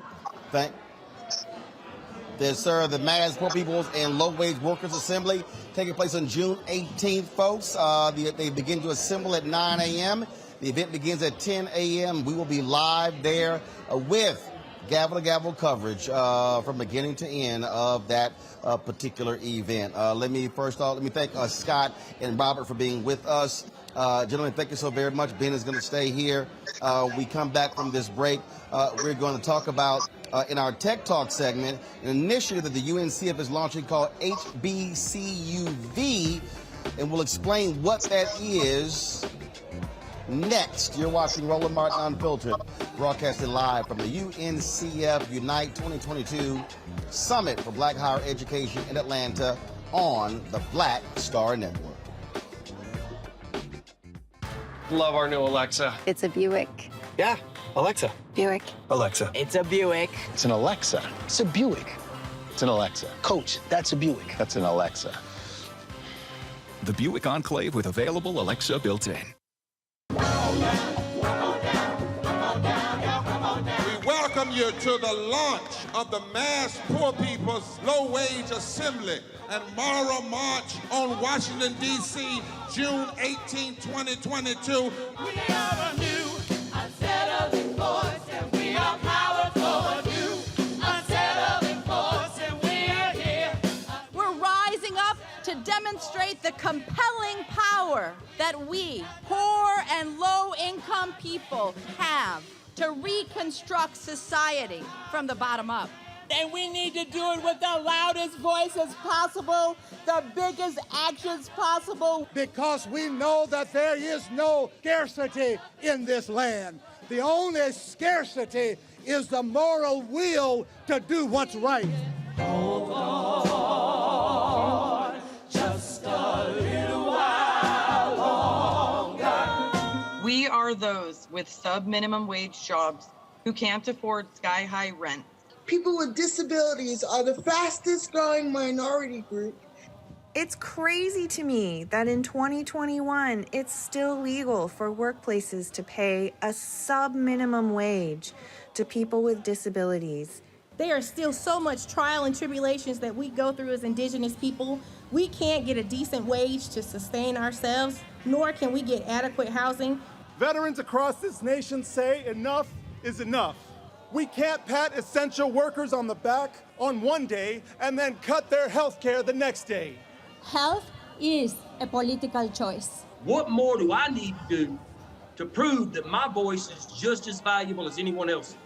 There are still forces in denial that would try to slow walk our transition to a clean economy and a just future for us all. We have an immoral system run by immoral people. But together we walk, and we walk and we fight. It's time for a change. Reconstruyamos esta gran nación. See, we are people of resilience as we fight these interlocking injustices together. When we work together, mobilize together, and rise together, we become a voice for the voiceless, and we become an agent of change in a time where great change is needed. We need the third Reconstruction to ensure that deaf people, people with disabilities, and all people can have the right to live and to thrive. We know what they are doing, but the question is, what are we going to do? Reconstruction begins when we change our mentality and say it's time for you to get your foot off of my neck.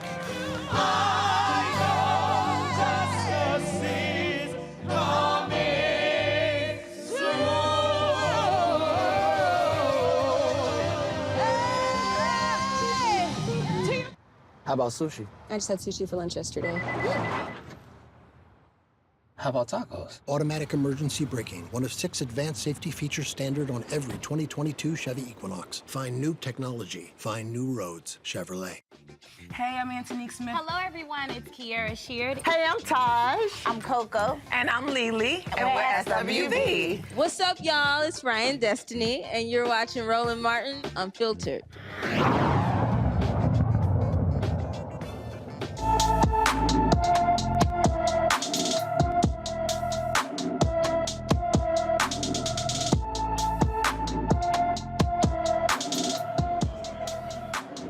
Ayani Cole Harris has been missing since Monday evening from Baltimore County. The 12-year-old is 5 feet 5 inches tall, weighs 120 pounds, with black hair and brown eyes. Ayani was last seen wearing a brown and black beach T-shirt with the rapper Biggie Smalls on the front and gray biker shorts. Anyone with information about Ayani Cole Harris should call the Baltimore County, Maryland Police Department at 410-887-7720, 410-887-7720. All right, folks, it is time for Tech Talk.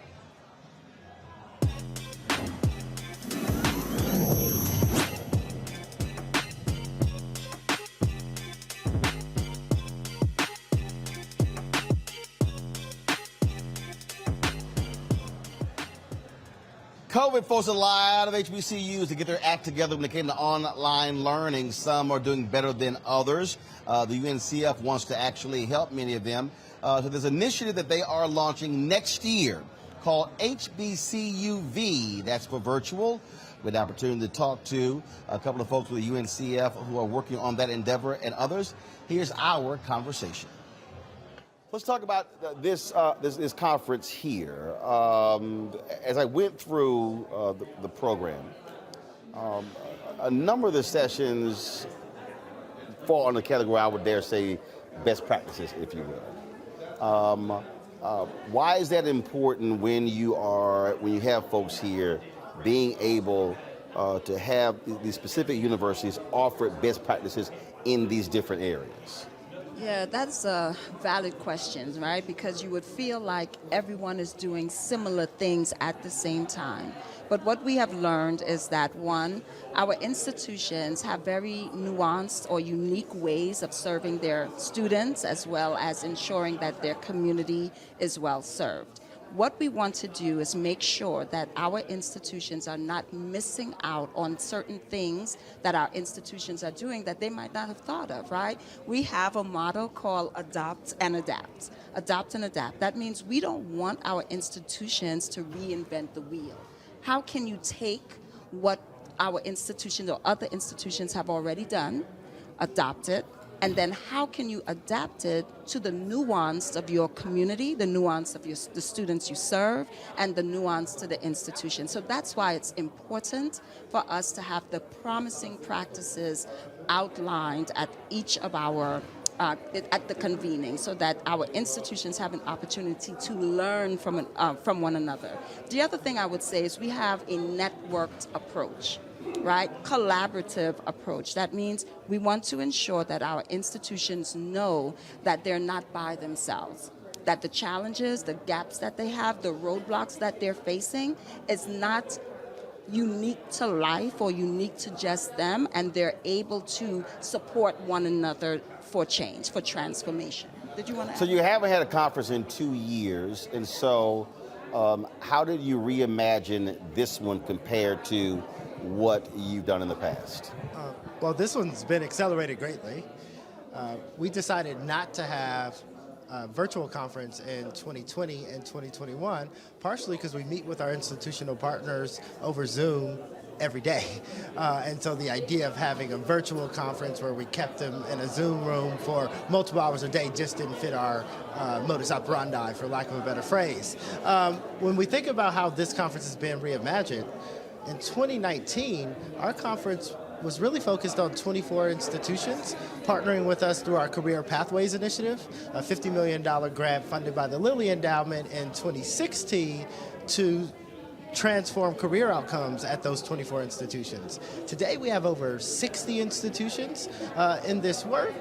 We have multiple tracks beyond the Career Pathways Initiative. We're just speaking about the Promising Practice track, and that's really due to the acceleration of the work that happened over the last 2 years, primarily due to dare I say, a second renaissance for HBCUs, partially due to the untimely death of George Floyd, and the fact that I think America's sort of racial consciousness has been raised over the last couple of years, which has led to an influx of resources to these institutions. And so this conference is a reflection of that growth and expansion of our work. How do you track? And what I mean by that is folks are at different levels, depending upon where they are. I'm a firm believer in the concept of staying in your lane. When you have a certain expertise, you do what you do. It's sort of like for us, when it's like when we know how to broadcast, we know how to live stream. That's what we do, and so it's our whole deal is like, let us do what we do, and then we'll excel. Same thing when it comes to various schools who will excel in certain lanes. But how are you tracking them? How are you tracking growth? Not just enrollment, not just in money, but also helping them to elevate the program. So if they come here next year, all right, where were you last year, and then where are you this year? How is that happening? Multiple ways, right? So understanding the differences between key performance indicators and metrics for outcomes, right? So there is the minutia of the work. So for example, if you want to grow enrollment, right, you're looking at your end of the funnel, what are applications look like, what are admissions look like. So you want to make sure and track the key performance indicators to success, right? But then there's another overarching goal that you're looking for at an institution, something that is a little bit less numeric. It's more qualitative as opposed to quantitative. So first, we have to help the institutions with the quantitative, right? That's one of the biggest challenges or things that we had to overcome with some of our institutions is understanding to have a culture of data-informed culture. What does that mean? It's like being able to support the institution in thinking through, hey, data does not belong in the closet. Making sure that the institution have the tools to place that data in so that they can start seeing the numbers, but then telling a story with the numbers. How do we track it? I think it's a couple of ways. We have to do the qualitative first. I think that's the beginning. It's so hard to think of the quantitative. It's so hard to think of the qualitative until we know how to tell the story narrative with the data, right? So how do we track growth? Is one, understanding the pieces that align to the larger picture. You can't have the larger picture without the pieces because you're not telling anyone facts. You're just saying stories. You're just saying, hey, I have one student who I helped through one thing, and it's not great. It's not a great story. It's a nice story. It's a heart-wrenching story, but it doesn't show the full picture of the greatest of our institutions. Yeah. I would say that there, as Darrell said, many different ways. We have what we call an institutional health profile that has about 9 different categories of metrics that we look at an institution, ranging from student success metrics, which is like the most important ones that people care about from both the funder perspective, but also that narrative building perspective. What's your graduation rate? What's your retention rate? We look at those things. But we also look at things like the financial sustainability of the institution. We measure their audits. How is their return on investments looking? What is their cash flows looking like? We measure things by leadership. So we have an assessment that we partner with the Bill and Melinda Gates Foundation called the Institutional Transformation Assessment. That looks at things like leadership and service provisions, like what kind of actual activities are you doing? And so we have a wide range of metrics that we gather at the individual institution level, and we also look at it in the aggregate. So we try to align all of our institutions to those metrics to look at the community movement, because at the end of the day, one institution can move greatly in one way, and then the very next year, tank. And so we try to look at it over the long term, and we do that by setting intentional targets with the institutions that are 5 and 10 years out from the work that we do. So let's talk about, you're in the shirt, of course, HBCUV, and it's interesting. I was, a couple weeks ago, I was in Las Vegas for Anita Baker's concert. Tom Joyner was there, and it is still a very sore subject for Tom Joyner, talking about HBCU online, his effort several years ago to get HBCUs to embrace. Tom said he lost several $1 million with that. And so now, especially with COVID, HBCUs have had no choice. So here it was, several years ago, he just could not get HBCU leaders to see the future of digital.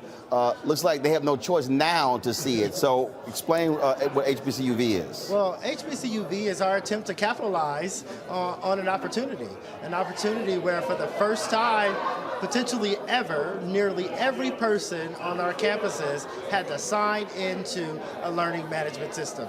Those were teachers, faculty, those were administrators, and students. They all signed in, and they all realized that there's power in online.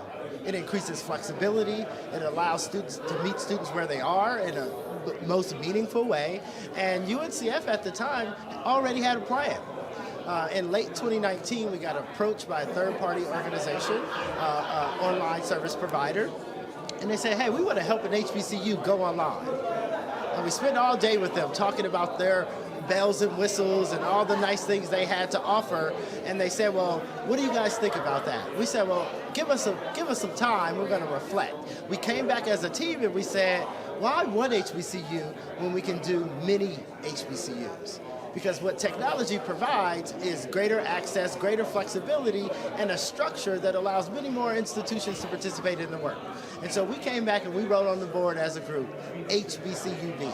From that, we produced a 25-page proposal that sat on the shelf in January of 2020 as the company we shared it with argued with us over intellectual property rights. And we said, well, we want an asset for HBCUs by HBCUs, so that means we don't want to engage in this conversation because we haven't even built the thing. We haven't even shared the thing with our institutions. And so our two CEOs, their CEO and our CEO, said, well, we need to meet to discuss. That meeting was scheduled for the third week of March. Well, in the second week of March, the world shut down. And that company called us and they said, hey, what are you guys going to do with that? We said, we are going to go at this full on aggressively. And that's because of the support from Patty Quilling and Reed Hastings, the Bill and Melinda Gates Foundation, Bank of America Foundation, Citi Foundation. When we shared that proposal with them, they said, well, let's do it. And so what is it? HBCUV is UNCF's attempt, partnering with 9 HBCUs to create what we call a learning ecosystem. Why a learning ecosystem? Because we're attempting to use technology to reimagine what a black college would be like in a virtual world. So with this here, would it be where those 9 schools are offering degree plans through HBCUV as opposed to their own individual system? So each institution will retain an individual student. So HBCUV will not be a degree granting institution. The institutions that partner to use the platform will be the degree granting institutions. But to your point, there is opportunities to share courses. And so we'll look at course articulations between institutions, which will add capacity to those institutions while keeping the experience that a student has at an HBCU.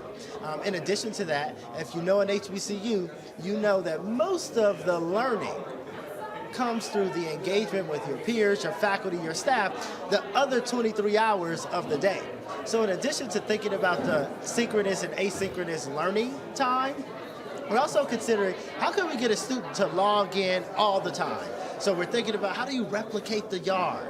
How do you think differently about interpersonal connections? How do you allow students to facilitate their own activities through the platform? And so UNCF, those 9 institutions are partnering with Deloitte Digital to stand up this platform, which essentially will be a seamless integration of multiple existing tools out there, but we'll put a little flavor into it. But the idea here is that we really build the connection between our institutions, allow them to share resources such as courses, even things like journals that some of our lower resource institutions don't have access to. So how are you going to integrate alumni? I guess August, September, maybe it was July, I can't remember. That's right. I spoke to South Carolina State alumni, and I talked about, there were several people that were in the chat room, they were talking, it was a virtual speak, and they were talking about brick and mortar, getting people back on campus, doing buildings. I was like, what are y'all talking about? I was like, everybody else is trying to get away from new buildings.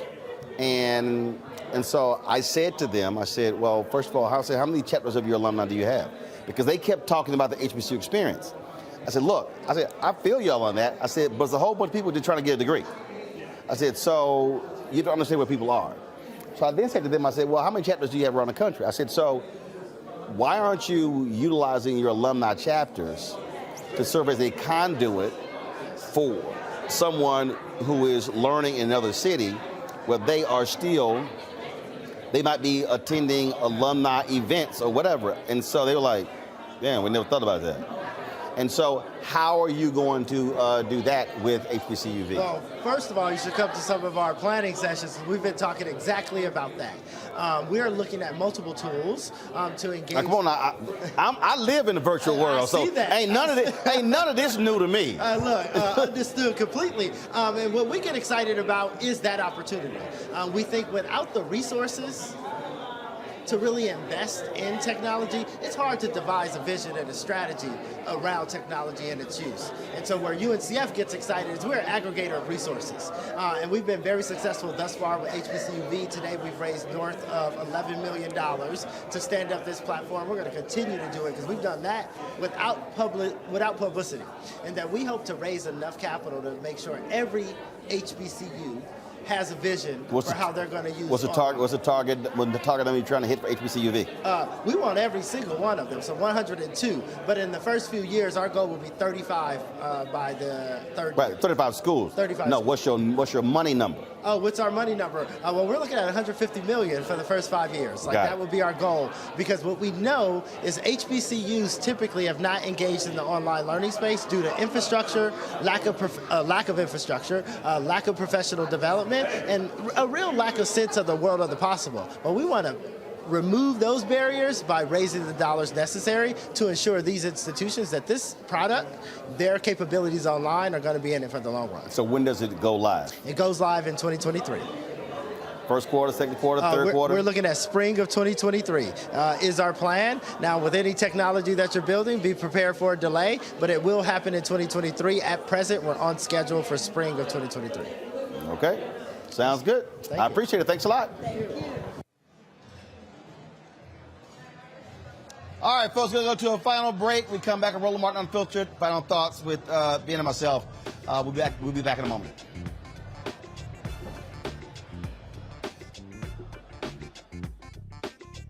iPhone 13 on us for every customer. Current, new, everyone. To show the love. How about sushi? I just had sushi for lunch yesterday. How about tacos? Automatic emergency braking, one of 6 advanced safety features standard on every 2022 Chevy Equinox. Find new technology. Find new roads. Chevrolet. On the next Black Table, with me, Greg Carr. An amazing conversation with one of the most important thinkers of the last century. If you've ever taken an African American Studies course, he is one of the pioneers that made it possible. We didn't come to UMass grateful to be there. We brought in people that were better than the white people that were there. Professor John H. Bracey Jr., historian, activist, prolific author, and amazing teacher. He joins us on the next Black Table, only on the Black Star Network. Love our new Alexa. It's a Buick. Yeah, Alexa. Buick. Alexa. It's a Buick. It's an Alexa. It's a Buick. It's an Alexa. Coach, that's a Buick. That's an Alexa. The Buick Enclave with available Alexa built-in. On the next Get Wealthy with me, Deborah Owens, America's Wealth Coach, you'll hear from Elizabeth Davis. She left a flourishing career in the construction industry to build her own business using her same skill sets. And oh, by the way, now a multi-million-dollar business. Every day I was looking at my numbers rather than looking at them weekly or monthly. When you're first starting your business, my recommendation is look at your numbers every day, because are they balancing out each day? If they're not balancing out for 3 days in a row, that means your week is going to be off. That's right here on Get Wealthy, only on Black Star Network.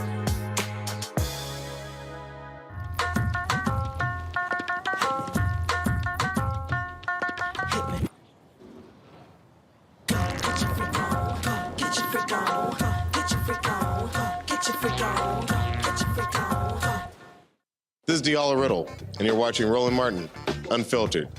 Stay woke.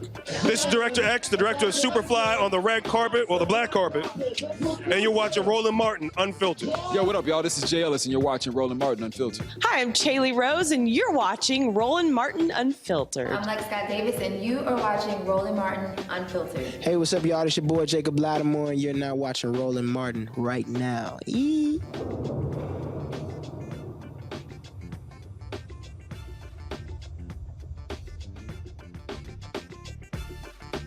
Welcome back, Roland Martin Unfiltered. We're here, UNCF, Unite 2022 Summit for Black Higher Education.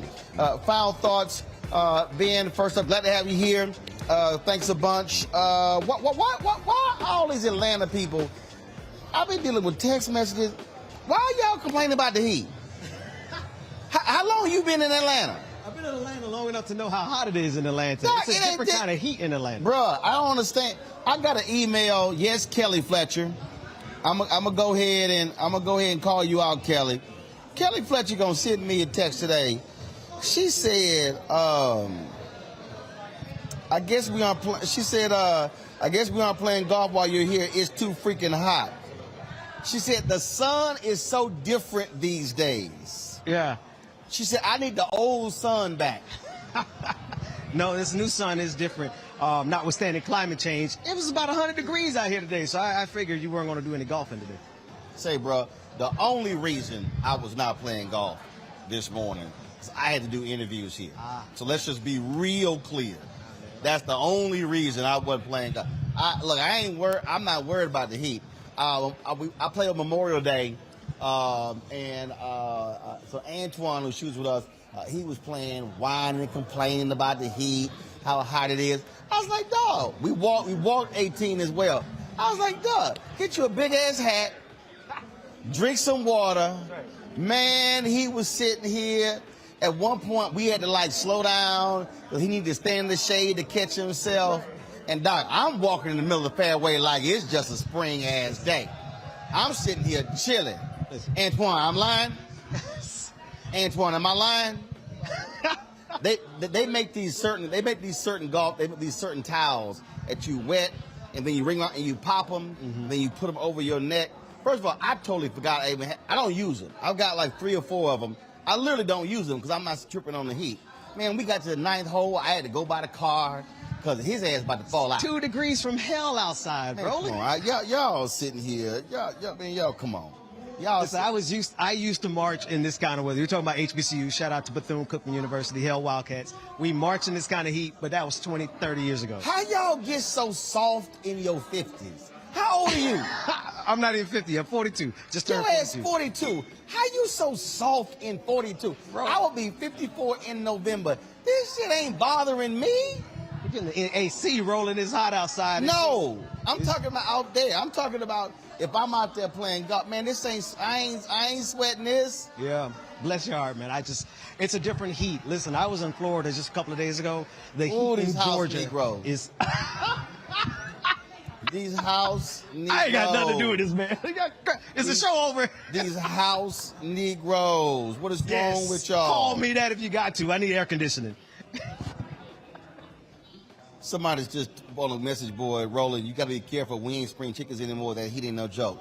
Right. Y'all, listen to me for all of you people who don't understand heat. This is not hard. First of all, don't do like Henry Peterson, who's back directing, wear damn near all black when it's over 100.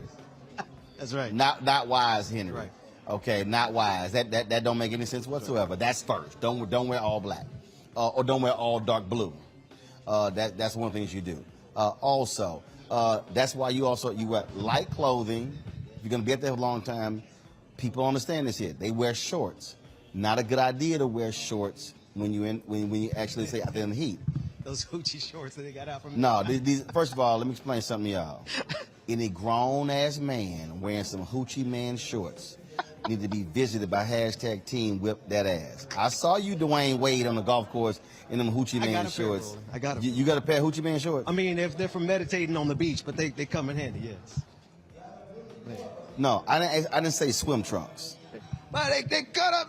Are they swim trunks or hoochie man shorts? Well, there is a difference, but listen, let the men show them legs, man.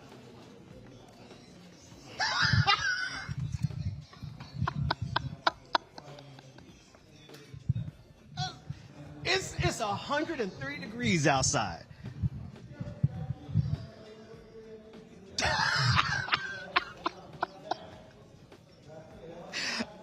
What's next? We gonna have some cut off Daisy Dukes? What I'm just saying. Listen, if it keeps me from sweating in this look, ass heat. I'm trying to explain to you. If you're gonna be outside for an extended period of time, it's better for you to wear some light pants, because that way the heat is not hitting you. When the heat hits your skin, it's hotter.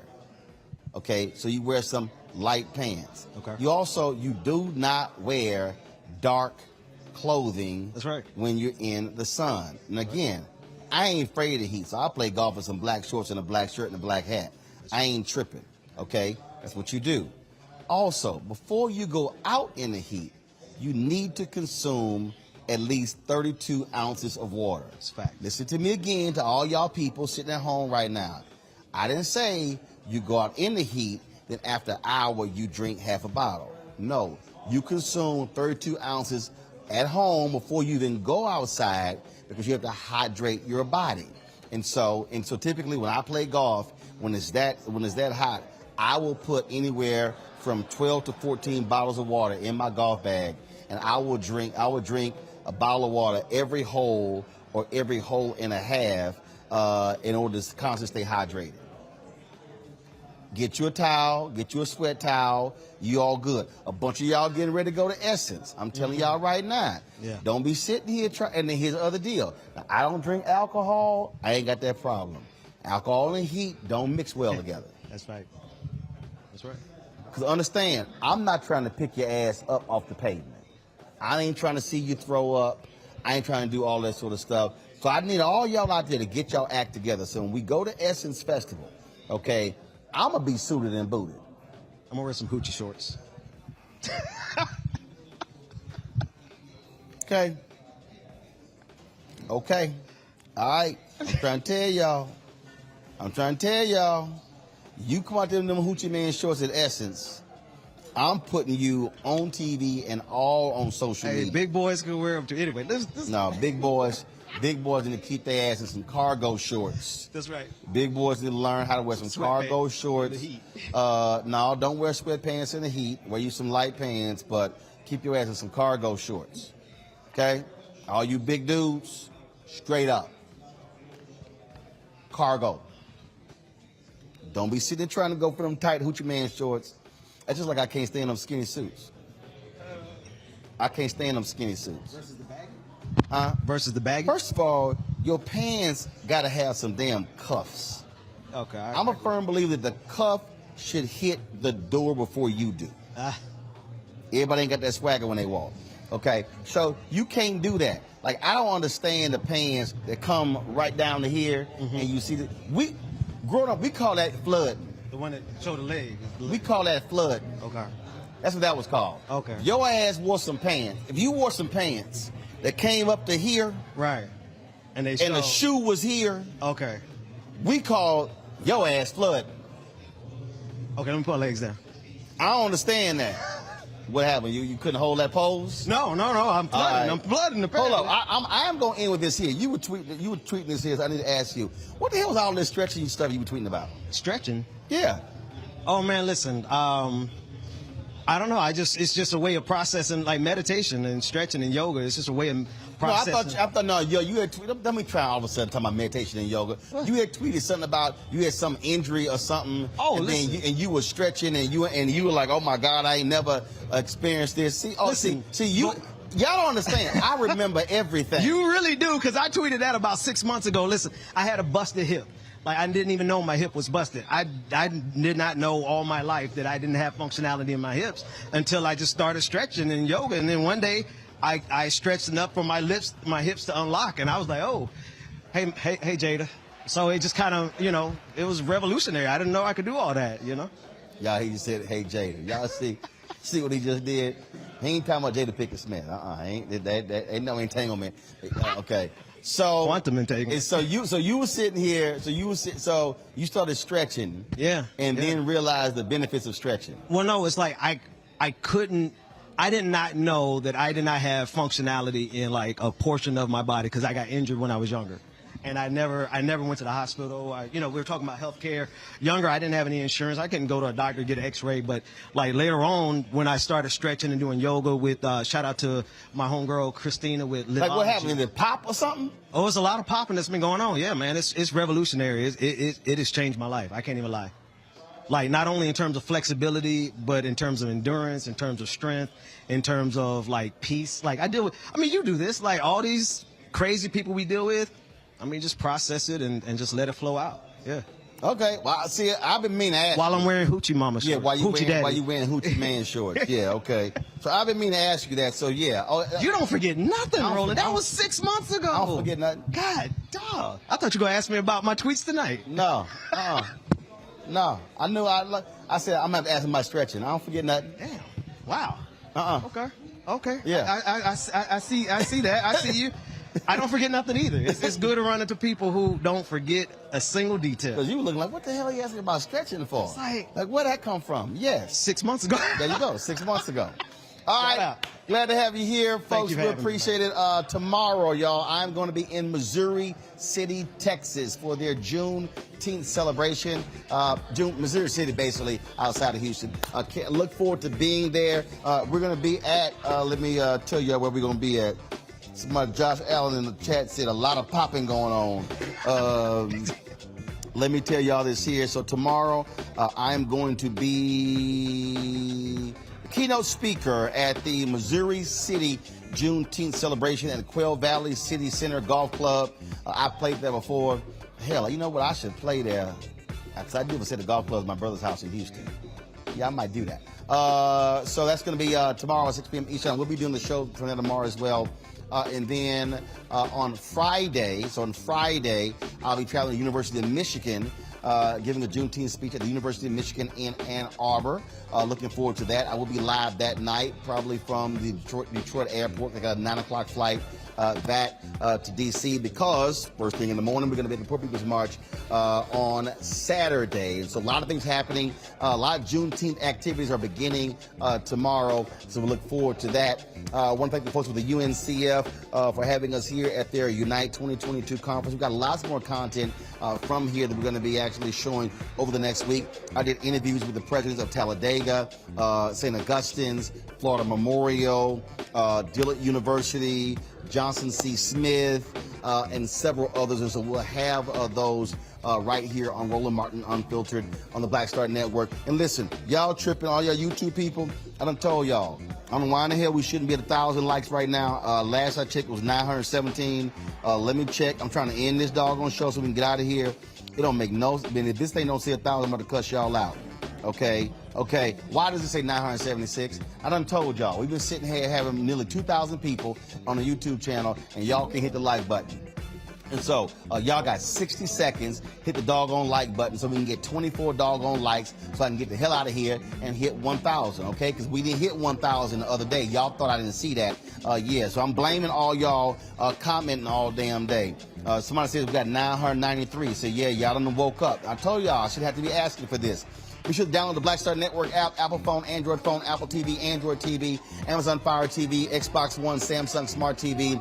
And of course, we want you to support Roland Martin Unfiltered by joining our Bring the Funk fan club. Our goal is to get 20,000 of our fans on an annual basis to contribute at least a minimum of $50 each. Now, if you can't do that, you contribute less. Trust me, we take that. Folks have contributed $1, $5, $10, $20, $25.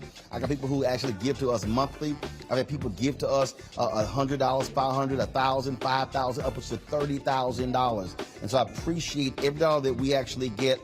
Y'all support is hugely important. And of course, in 2020, with COVID hit, our fan base, y'all were tremendous, giving $672,000. Last year, y'all gave $827,000. And so that absolutely matters. So trust me, that's how we're able to do what we do, to travel, to cover the news stories. See, I need y'all to understand something. Come back to me. I need y'all to understand something. What no other black media here? Let me repeat that again. There was no other black media here. Now, you got all these black newspapers here in Atlanta now, but they were here. I didn't see them. And so there are events that are happening all across this country where you are not seeing black media covered. We were in Los Angeles for the 30th anniversary of the Rodney King riots at the invitation of Operation Hope and John Hope Bryant.